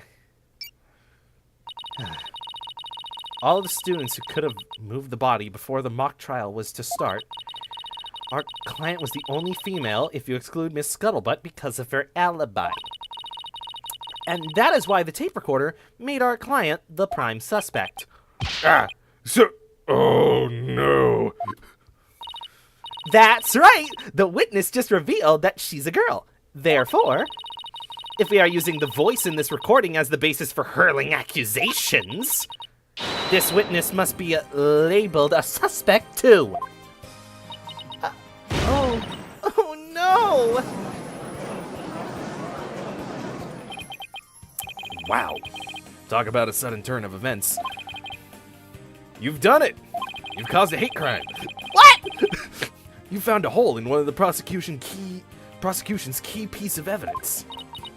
Yeah, but well, that was a lot of work for a single one. Objection! Not so hasty now. You're forgetting that the only person here has privy to this script. Oh. Oh no! Did she get murdered because she figured out Robin? We don't have that other image.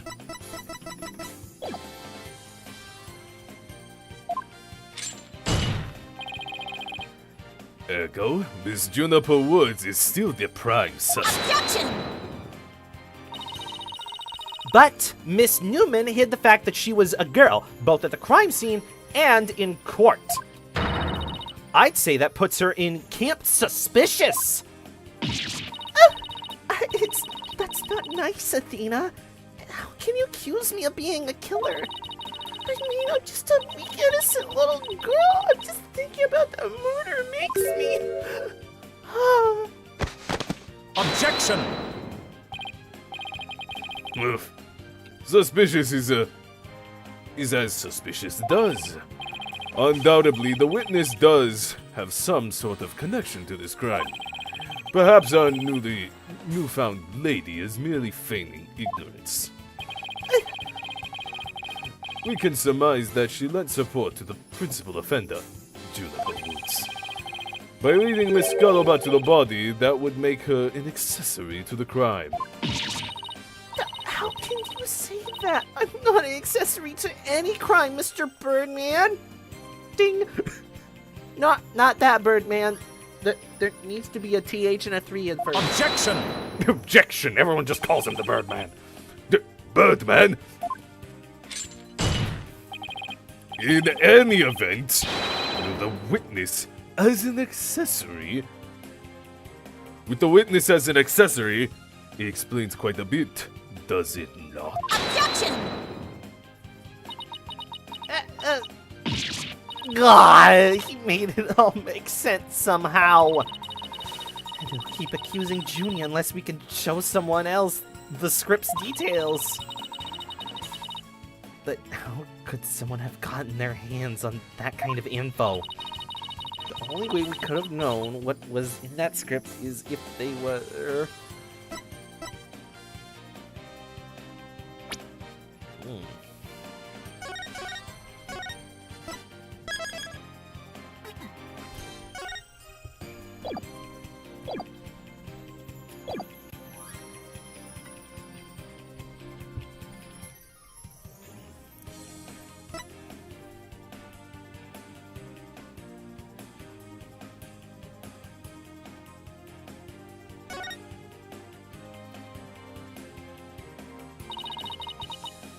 Sorry, Junie, but you're not gonna like this. Our client may have leaked the script's details to someone.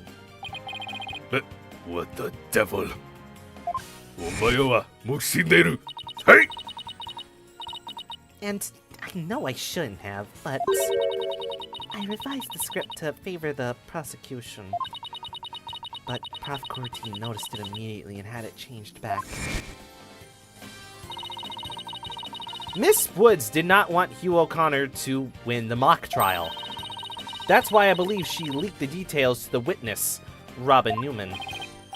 I get it. If Robin won, Hugh would have been able to confess to Juniper. Right. Junie was probably trying to keep their friendship from becoming awkward. Oh, how could you, Thena? What a bunch of bull! I never heard a word about the script from Juniper. Never ever! Objection! You sure? Can you look me in the eye and swear you didn't? Bad Athena. You don't have any evidence! Oh. Ugh. Actually, we might have just the thing. Really? Yeah, one of Robin's lines I read when we were reenacting the mock trial. Here's a shot of the crime scene. Ironically, it was Prof. Corti who posed as the corpse. Her forehead. How did the mock trial participants react to this photo? Mr. Newman was surprised by what Prof. Corti was wearing. Robin said, "Oh, the green sweatsuit." Sure. I might have said that, but so what? Well, think of it this way, Athena. His little grumpy face. Well, think of it this way, Athena. Yeah? Which way? If I told you that I'd be wearing a blue suit today, but then showed up wearing what I've got on now, what would you say? Oh, the red suit. Oh! I think I've got it. Your Honor, we have evidence proving that Mrs. Newman knew the contents of the script. The defense moves to present said evidence to the court. See, even trans people can sometimes fuck up pronouns. Very well, Mrs. Sykes. See, that was a joke. Present away. The fuck kind of joke is that, Your Honor? I don't know. For a clip later. This evidence proves that Mrs. Newman had prior knowledge of the script's contents.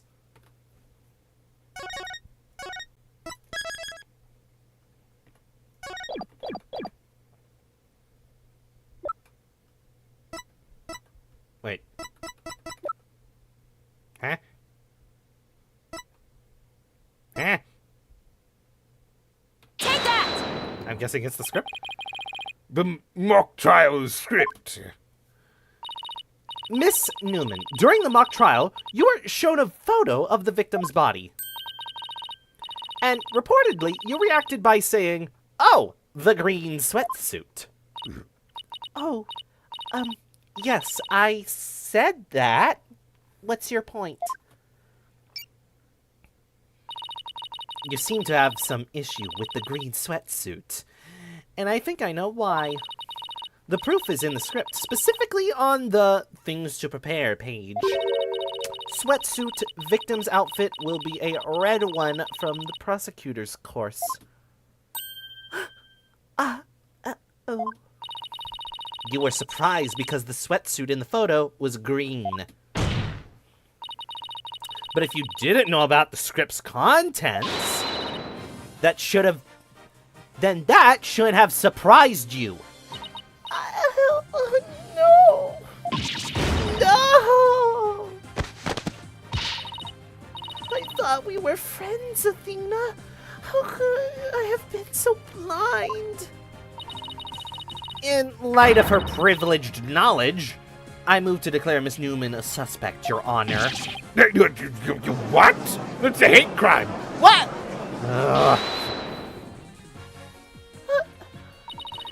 If knowing script details makes me a suspect, then Hugh also is a suspect. Then there must be others besides me. I mean, someone else could have also seen Prof. Cortez' note.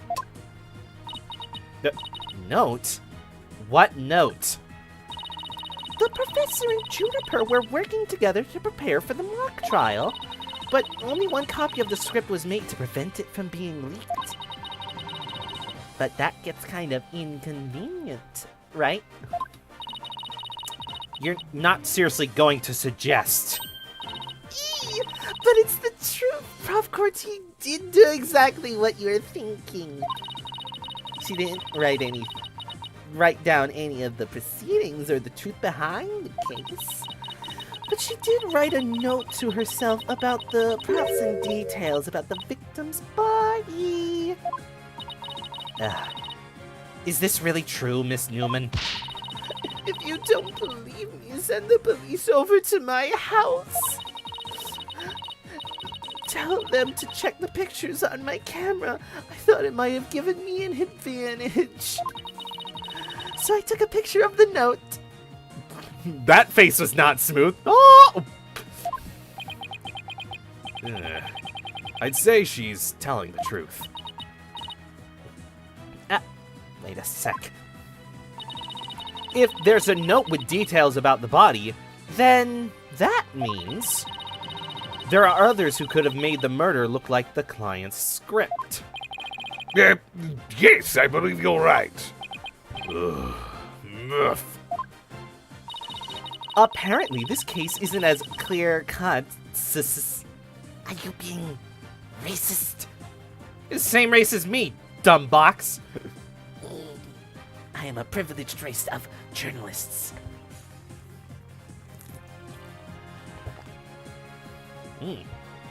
Oh, the weird smell is the top of my can.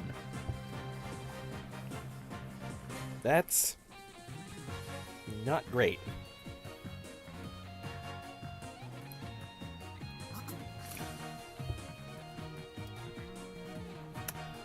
As clear-cut as Prosecutor Blackwell would have us believe. This new revelation blasts a big fat hole in the prosecution's case. Objection! Bully for you, Missy. But don't think this spells victory. And why not? The battle is still young, and my blade is now fully drawn. Between it and my next witness, your life will be forfeit, so put away your wooden sword and show me what you are truly capable of if you wish to live. You want it? Don't worry, I'm gonna bring it. Fiery.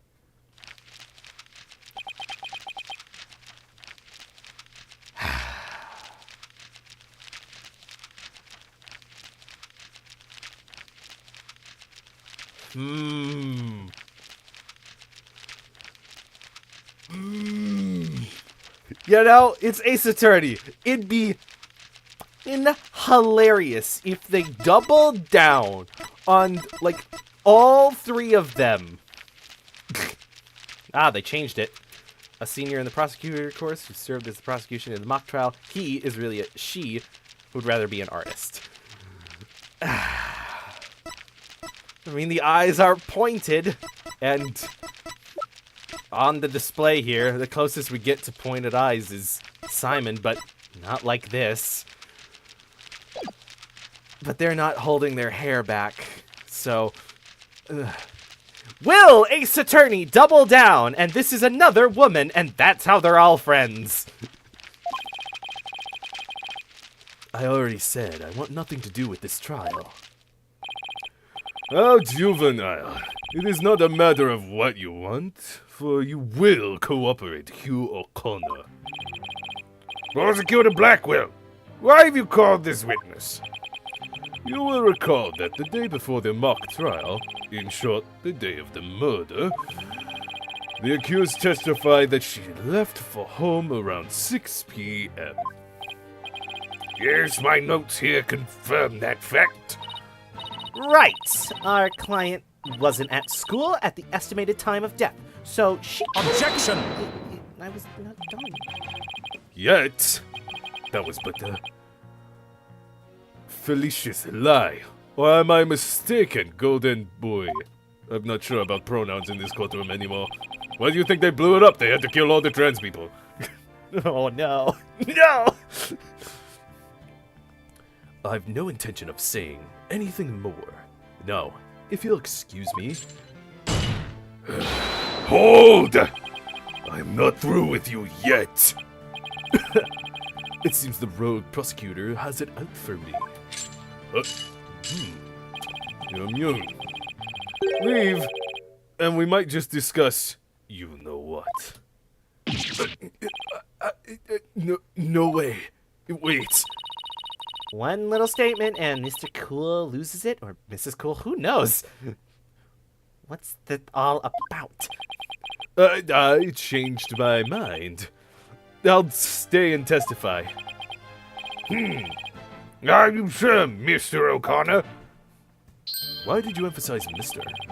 Is it ever any doubt? Ha! The word of a genius is as good as gold. Let's get on with this. Hugh O'Connor, a senior at Themis Legal Academy lawyer course. How's that? Just fine. Your testimony then, if you please. You're against the top of the class now. I'd be careful if I were you. I know Junie would never lie like that. That pompous schoolboy won't know what hit him. Just gotta be wary, because once they introduce a concept into the case, you gotta look at it for everyone. Because you may think, oh, that's a weird thing. Why do you think everyone's trans in this case just because, you know, Newman? Because, oh, I don't know, because it was revealed in Big Top Circus. I know, sacrilege to speak of that in any other moments than in the present when you're doing it. But in Big Top Circus, like, everyone was revealed to be after Regina. Everyone. That was just the trait. They blanketed over everyone. So I wouldn't be surprised if it's like, oh yeah, everyone at Themis Legal Academy is kind of a safe haven. You know, that kind of place. It's got rainbows and stuff.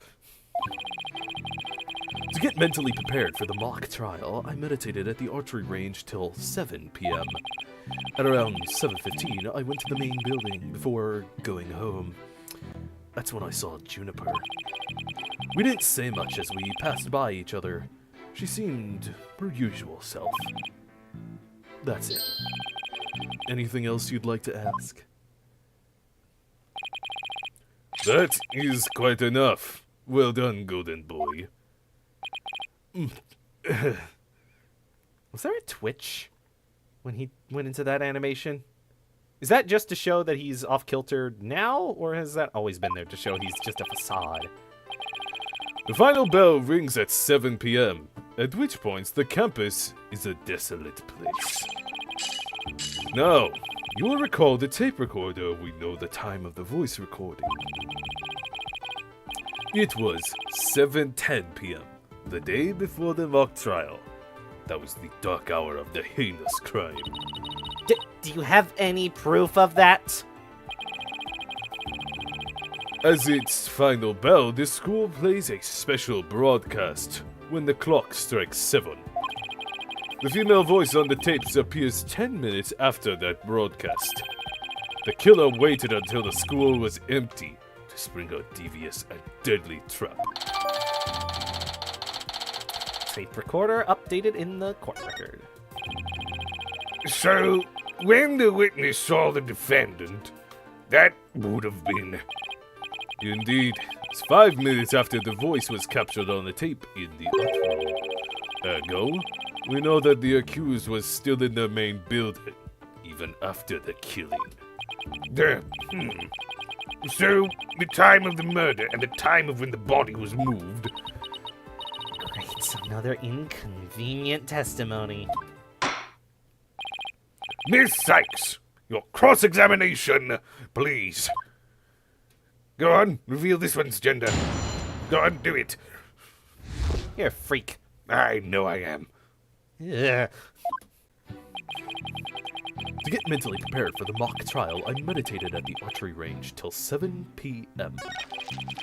At around 7:15, I went to the main building before going home. That's when I saw Juniper. We didn't say much as we passed by each other. She seemed her usual self. That's it. Anything you'd like to ask?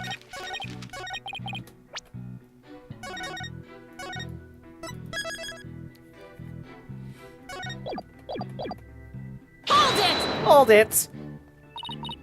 So, do you meditate often? Don't tell me you're going to start pestering me too. What's that supposed to mean? No need to play dumb with me. All the girls want to know my private life. What? I will remind the defense, this is a court of law, not a pickup spot. Ugh. It seems Miss Fancy Pants' lawyer is smitten with the witness. Objection! Objection! Objection! Objection! I'm just trying to establish the witness's... If you must know, I never go a day without meditating. Satisfied now, stalker girl? That's it! Better take that... Whoa there, Tiger. Just take a deep breath and relax. Ha! I'll just continue my testimony now if you don't mind.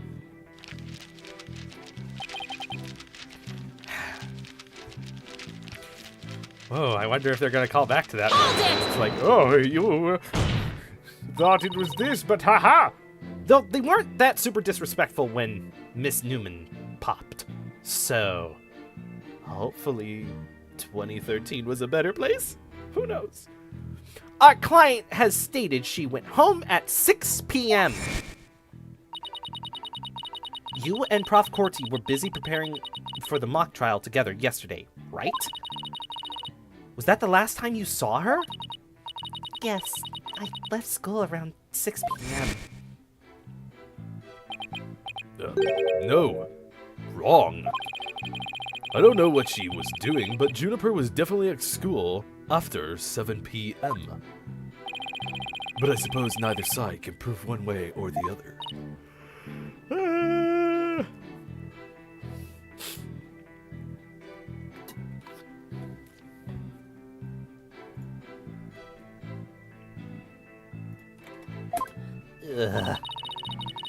But if Junie was there, that means she was lying. Truth be told, I only saw her for the briefest of moments. Hold it! You just walked past a good friend, barely saying a word. The final bell had already rung. They get mad when you stand around chatting. Then again, we're not like you people, talking endlessly and in annoyingly loud voices. Objection! Annoyingly loud voices? I'd like it if you refrained from insulting my partner like that. Normally, I'd shout objection right about now, but I'll take this one for the team. What's that supposed to mean? You know exactly what it's supposed to mean. Also, my ears are... Ugh.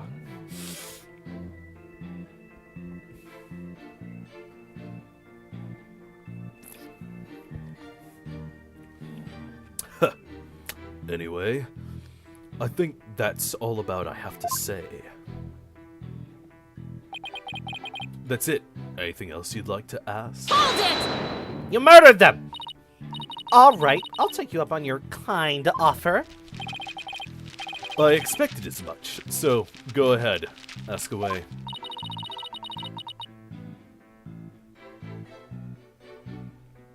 Ooh. Fun. I pushed the wrong button. I meant to push G. I pushed G with my index finger, and I thought I was over there, but apparently I was just in default.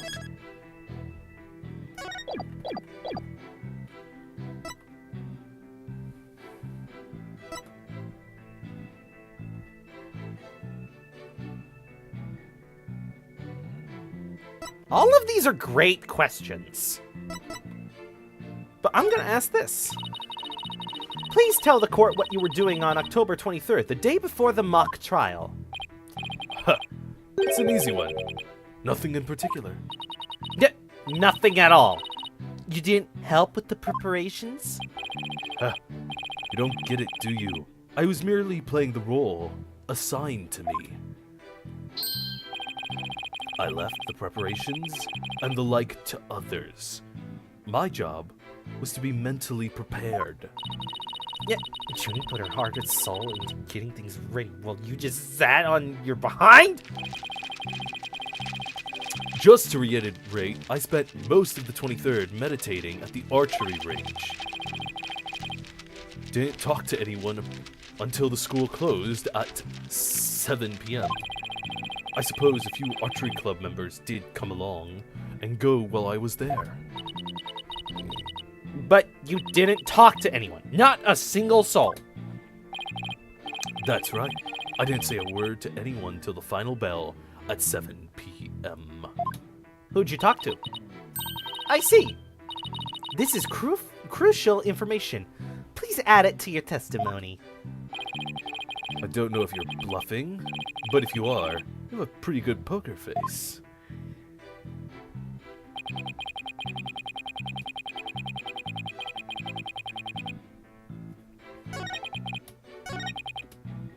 Hold it!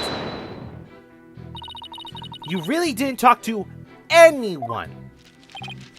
Well, I did exchange a few greetings, but what does that matter? So, you didn't have any conversations the entire day at a school. Methinks that claim needs a little more scrutiny. Athena, what's going on in your head? The pirates have taken over.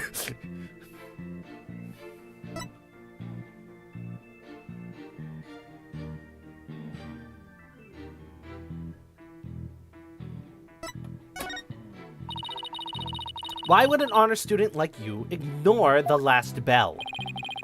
I wouldn't say I ignored it. I was simply running a little late after a murder.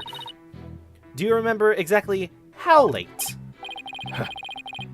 You're a stickler for details, lady. But if I had to say, it was maybe about 10, 15 minutes. If you think that it's that important, I'll add it to my testimony. I was hoping you'd say that.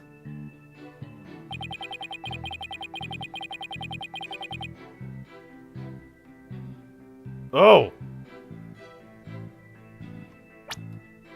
Fucking yes, Biggie. Objection! Uh-oh, the health bar's still up there. This piece of evidence clearly contradicts... seriously? Oh. Your Honor, can I at least get credit for trying? Very well, I hereby award Miss Sykes the court's Wasted Effort Award. No! Where's the love?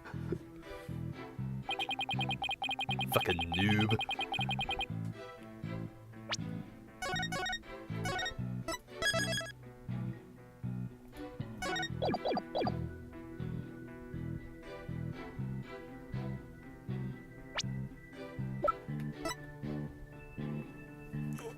What do you mean? The final bell had rung 10-15 minutes earlier. No biggie. And right here it says this is the piece of evidence. What do you mean? Hold it!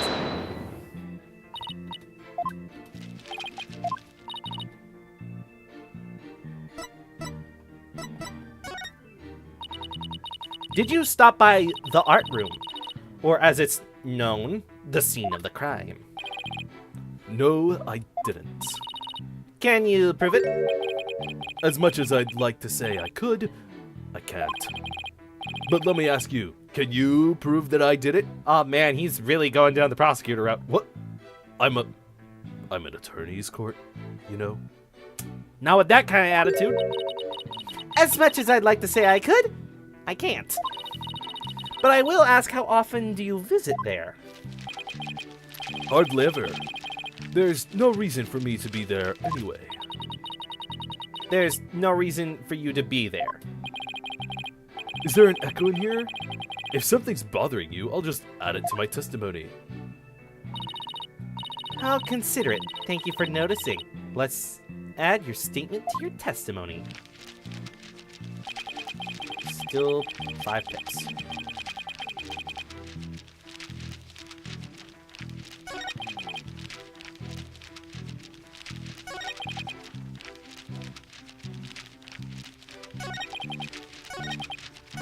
Okay, do I have to Hold it! set it to the 15 minutes?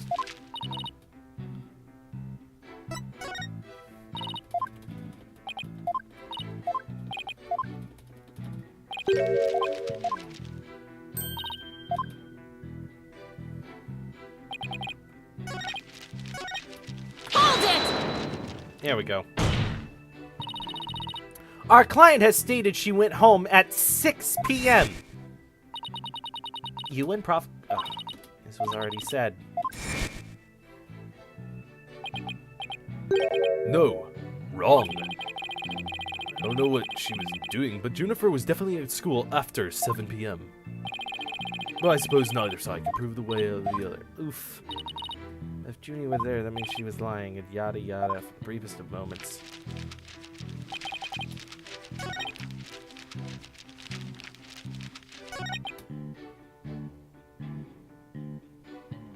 Hold it! Ah! Objection!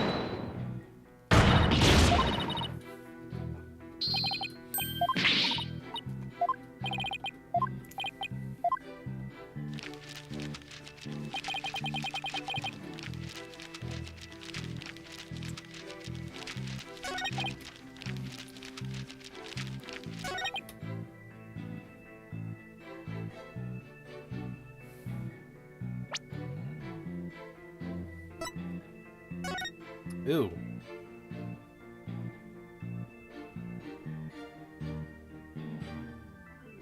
Oh! Oh. I'm a fool. Hold it! No conversations.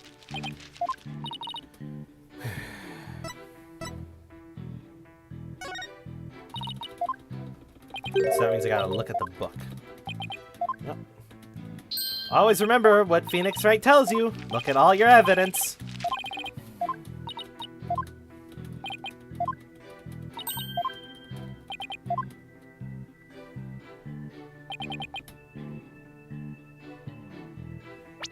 But let's open up a time rift here to make sure I don't get stabbed. Objection! Here we go. Totally forgot about that book. So, you didn't talk to anybody on October 23rd. Are you sure about that? Ha! I already told you. My word is as good as gold. Okay then, how do you explain this? And don't spare any details. Sorry. Never seen that before.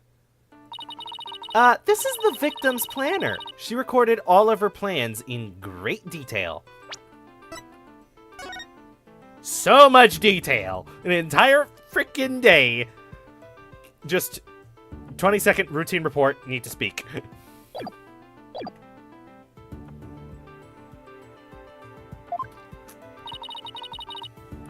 Take a look at this page here. It reads 23rd, meet with you, and important. Don't you find that interesting? Where'd you get that? The keyword here is important. You say you were at the archery range all day. But you also said a few students came and went while you were there. That doesn't sound like a great place for an important talk. But the entire campus was buzzing with the activity before the mock trial. Where could they have possibly had a private conversation? I thought about that too, but the situation changes after the last bell. What's this now? The witness stayed after the last bell in order to have a private talk with the victim. Am I right, Mr. O'Connor? This is insane. Ugh. Must we go through this yet again? I suppose you also have no evidence as usual. No, I don't have any direct evidence. However, the witness was meditating until the last bell, and he attempted to conceal his private meeting with the victim. First Robin, now me. Who are you gonna accuse next of not being the right gender? I never said anything. I swear, I'm a man. You're just another unscrupulous attorney looking to get ahead. Don't let him get to you. He's definitely hiding something. Everyone is. I mean, he was supposed to meet with the victim around her estimated time of death. I had my suspicions about Robin, but Hugh seems just as guilty. These three are the only possible suspects after all. I still think it is the Mr. Means. Because, oh gosh, his design just screams something fun to break down. Don't you agree? Also, I feel like all three of them are going to be standing there in the end. Mr. O'Connor, answer me this. Did you meet with Prof. Corti that day?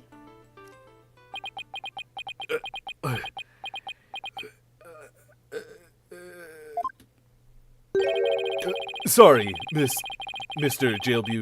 Jailbird Prosecutor. I don't mean to steal your thunder, but I've something to say. If it will save me the trouble, then by all means, speak away. If you were to recall, Miss Sykes, the voice on the tape recorder was female. Knowing that, I'd like you to explain how I could possibly be a suspect. Oh. He has a point. Alright, I'm gonna trans your gender. Wait, what? No! Oof. Impressive. I didn't realize you could just do it with one finger like that. Normally you have to do it with a gun. Your powers are getting stronger. Golden Boy, here does shine... Impressive! Golden Boy here does shine gold, indeed. Care to take the reins? You're more than capable of prosecuting this case. Ha! Sorry, but I'm studying to be a lawyer. What a pity. To think such genius is to be wasted on mere lawyering.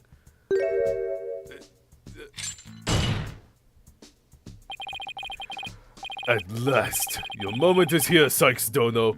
Time to refute Golden Boy's statement. And prove that you're the young prodigy worthy of the badge in your lapel. Could you lay any more pressure on your... Athena, what the fuck? I think I had Lucky Charms this morning. Not Captain Crunch? Nar, they hurt. Why Lucky Charms? Arr, the vicious booty. Ugh. The voice is unmistakably a pirate, so there's no point in arguing about that. I have taken myself out. Yeah, you're... Wait! No, you are so wrong with that. In which case, to whom does the voice on the tape really belong to?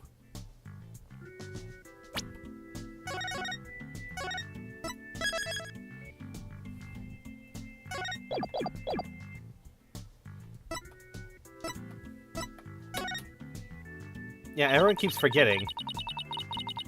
The voice on the tape belongs to the victim. It's the only thing that makes sense. Objection! Are you mad? The voice on the recording says you're a goner, because you totally can't get slapped after saying something. Everyone has a plan until they get punched. That is something a murderer shouts at the victim, not the other way around. Yeah, that is a problem. You're a goner. You're a goner.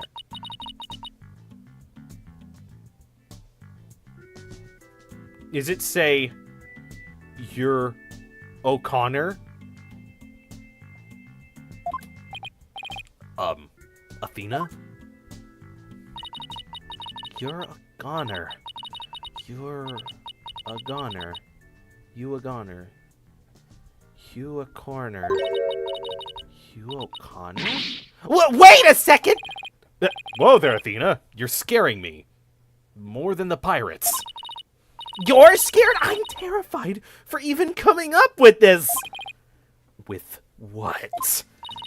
Prosecutor Blackwell, you want to know if I am worthy of my badge? Well, I'm about to show you why.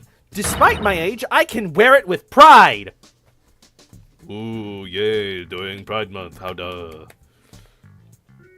That was so pathetic. I'm sorry, I've been in prison for a long time. Why were you in prison? Not for gay crimes, I can tell you that. Okay. You talk about sword fights. Leave the matter alone. Get on with the text. Oh. Then can I take it you won't be changing your argument? Still, it stands that it's a bit odd for the victim to be the one yelling, "You're a goner." I agree, if that's what the victim was saying. But it's not. I assume you have something to back up your assertion, Miss Sykes. Not exactly, but you don't have to add fuel to this fire, Your Honor. If it's indeed Prof. Cortez's voice on the tape, then she was shouting because she was...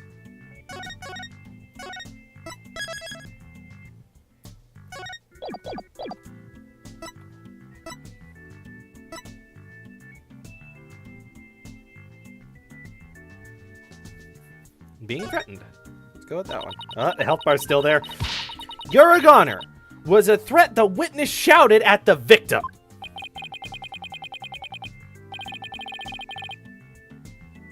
Wait, what?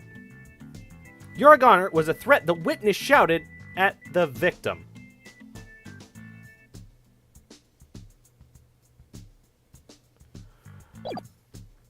As has been mentioned countless times, the voice in the recording is female. How the devil do you reckon it to belong to the witness, not another transing ray? Oh, right. I'm confused on how you could be confused about that. So, without further ado, a penalty. Nope. Hey, no, you will get back here! Ha ha ha. Threatening O'Connor. Scolding. Okay. I would like to call one basic fact into question. Is that shouting on the tape really saying, "You're a goner"? What are you up to now, Athena? Prof. Cortez's planner says she was supposed to meet with the witness for an important talk. Perhaps our witness, despite being a genius, had done something wrong. And this made Prof. Cortez get angry with him during their private meeting. I don't see how this changes what we heard on the tape. Well, if you want to see how it changes things, then let's try a little experiment. Your Honor, I want you to yell at the witness as if you're mad at him. But, and this is important, use his full name. Okay, let's see. Hugh O'Connor! What did I do to deserve that? Yes, like that. Now try again, but faster. Hugh O'Connor! Hugh O'Connor. Hugh O'Connor. Hugh O'Connor. Wait a second. No. This can't be. Objection! You're playing with vocals in a text-based game? What? You think I spend the energy to lead you this far if it wasn't true? Yes! What? Yar!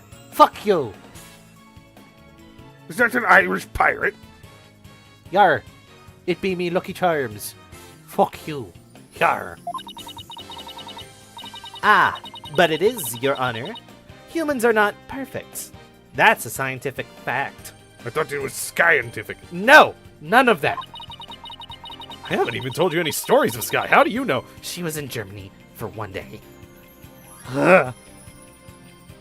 You're not even from Germany. I know. I just felt the repercussions all the way from wherever I was. You didn't even know where you were? No. We sometimes mistake shadows for monsters or the wind for voices. Now that you mention it, You can do this, Athena. Just give the old guy a little more push. The sound of the tape recorder never was the phrase, "You're a goner." That's only what we thought we heard, when in fact it was the witness getting yelled at. The court will note that this is different from the selective hearing men are so good at.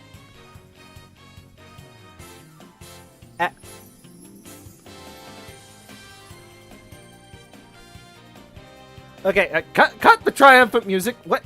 Huh? Did I miss something? I think you're right. But what was that last part again? Never mind. The important thing is that the voice that was recorded isn't our client's. And since it was the victim scolding the witness, he must now join the list of suspects. Objection! That is a great. Just. I had thought that testimony would suffice, but it seems it has come to this. I will not allow such fallacious quibbles to be upend this case. The prosecution has one final piece of evidence to present to the court. Evidence? What's he gonna pull out now? Feast your eyes on this photo, and let me see that insolent look vanish from within them.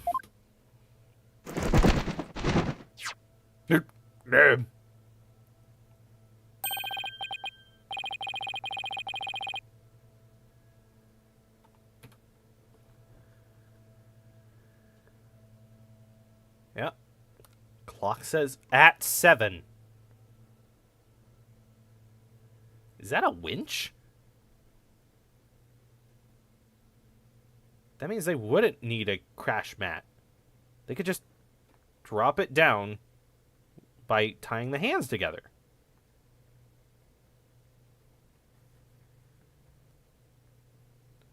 And what is that statue? It's... Oh. Is it representing like the twisted dark age of law with the scales abound and twisting and fracturing? It's interesting. It looks crazy when you first see it. let's see here. Oh, it's a picture of the defendant and the victim. The photograph shows professor and student preparing for the mock trial together. Wait. Was this taken in the art room or the room where the murder occurred? Indeed it was. But the revelations do not end there. Do you see the clock on the wall? It reads 7:05. A mere 5 minutes before the voice was recorded on the tape.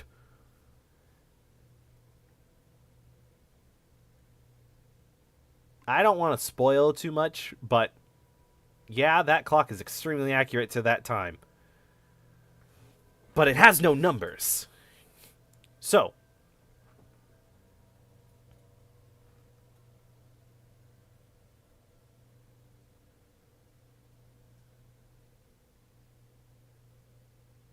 But, yeah. Long one's pointed there.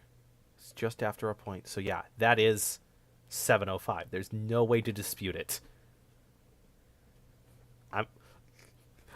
I had to study clocks and their positioning for one of the cases for my own murder game, because one of the cases has a moment for that. Spoilers. And so I've learned the analog clock. What? The accused brutally stabbed the victim to death 5 minutes after this photo was taken.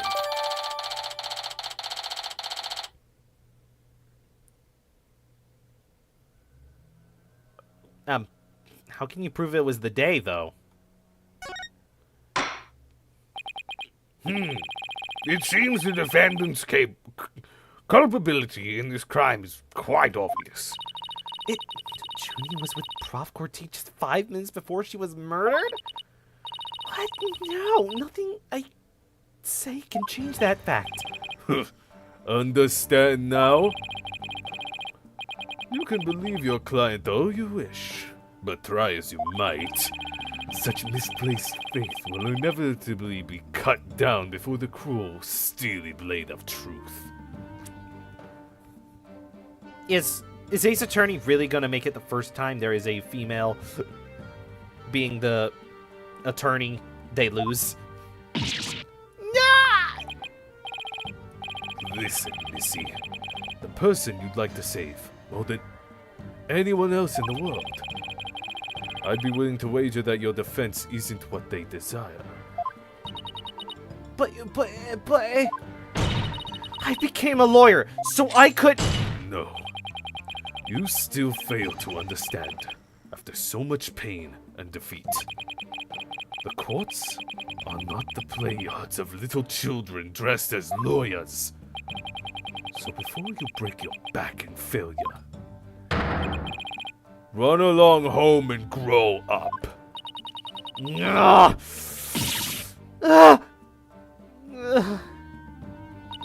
If he thinks I'm giving up now, he's got another thing coming. I have to find my inner strength if I ever hope to save him. But I can't think of a way to strike back. The worst of times are when lawyers have to force their biggest smiles. It's impossible. How can I smile in these circumstances? Even if I'm forced it. This is badder than bad. Who knew Blackwell had that one waiting in the wings? Why didn't that twisted samurai just present it at the beginning? Wait. Maybe this was his real plan? Was he just trying to show me how weak and powerless I am?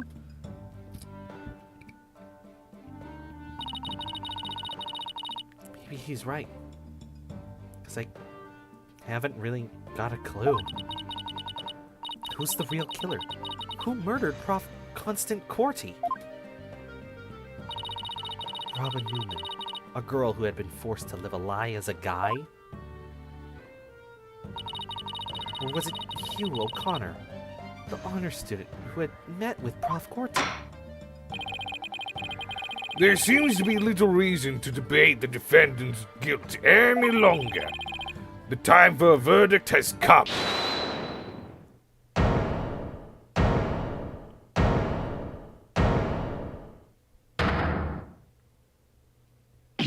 No! That's not gonna happen, man! What's the meaning of this? You can't interrupt a judge about to hand down a... Maybe, but false verdicts are... No. What? Miss Newman, please explain yourself. Juniper's not the killer. I know because I know who the real killer is. You do? You know who the real killer is. What is she up to now? Yep, I know because the real killer is me. Me!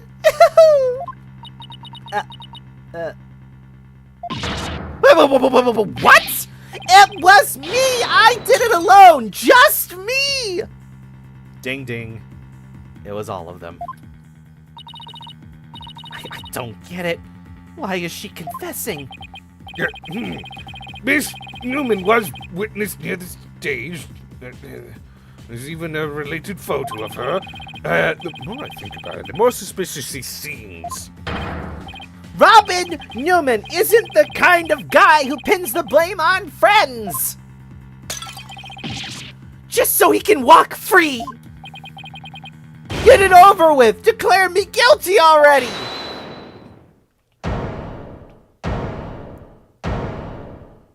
Oh, motherfuckers! Please, wait. Juniper! What are you doing? Thank you for all you've done, Lena. But you'll have to forgive me. I can't let my friends take the blame any longer. Junie? No! Don't do it! Hugh and Robin have done nothing wrong. They have absolutely no connection to this case. The real killer is me. I alone am responsible for the entire crime. What? Junie, you know that's not true. Hurry up and retract your statement. I'm afraid it is true. Forgive me, Athena.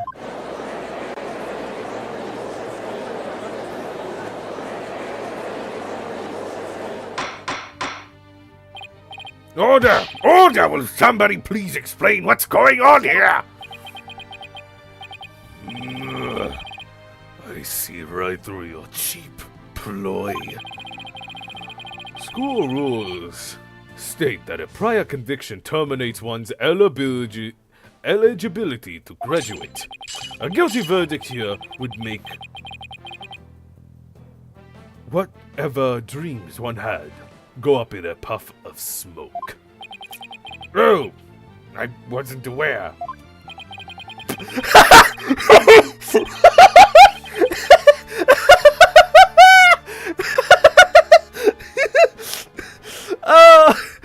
I'm dying because I want that to imply, oh, the judge committed a crime before he graduated.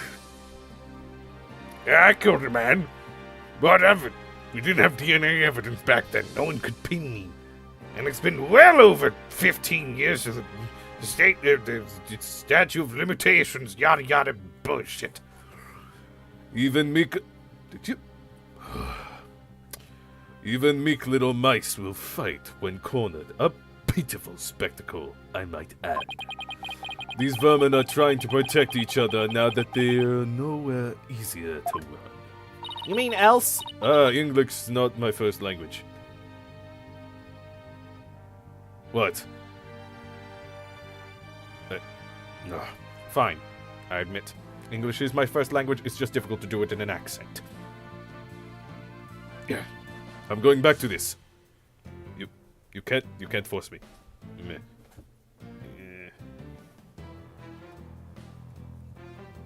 Is she just thinking over there? Okay, I think I rebooted. Motherfucker! Oh. Protect each other? Wait. So, was Robin just trying to protect Junie, too? If so, then the real killer is... Objection! Oh, God damn it! This whole thing's a joke. Uh-oh. Now it's Hugh's turn. What is wrong with kids these days? I know what just crossed your mind, Miss Sykes. Whoa! You think I'm the killer, don't you? Wow. He really is a genius. He even knows what you're thinking. I think it's about time I told the truth. I'll even get right to the point. It was me. I did it. Wait. No!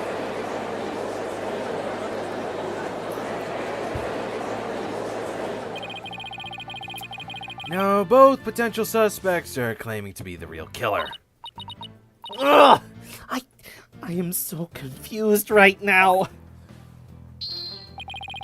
If you still have doubts, how about I detail my murder plot? It's absolute genius. Enough of this nonsense! This is a court of law, not a set of some high school drama! I see I have no choice. I am afraid I'll have to. Hoi! Wait your boldness! I'm sorry, Prosecutor Blackwell, but I'm in no position to hand down a verdict just yet. I am hoping that the defense and prosecution can come up with some airtight evidence.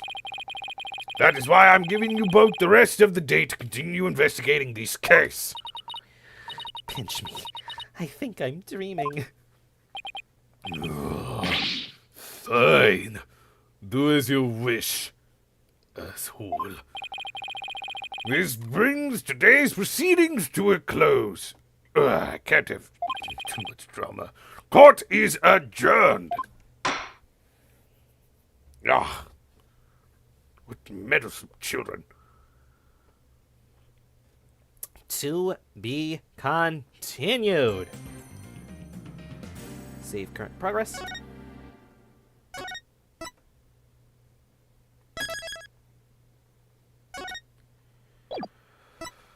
Whew.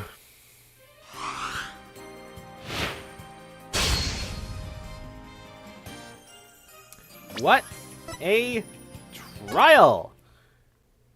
And there's the complication of Robin.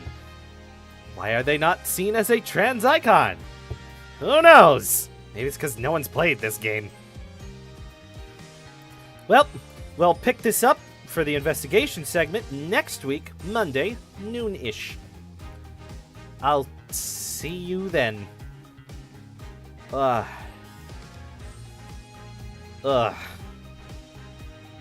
I'm scared how the case is gonna end. Because I have a vested interest in Robin now.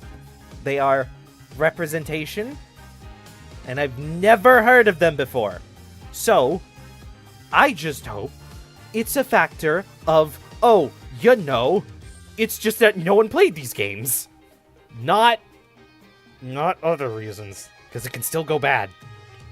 Oh boy, can it still go bad. There's so many instances of like, oh, it looks like good trans rep, and oh no, it got worse. Oh no.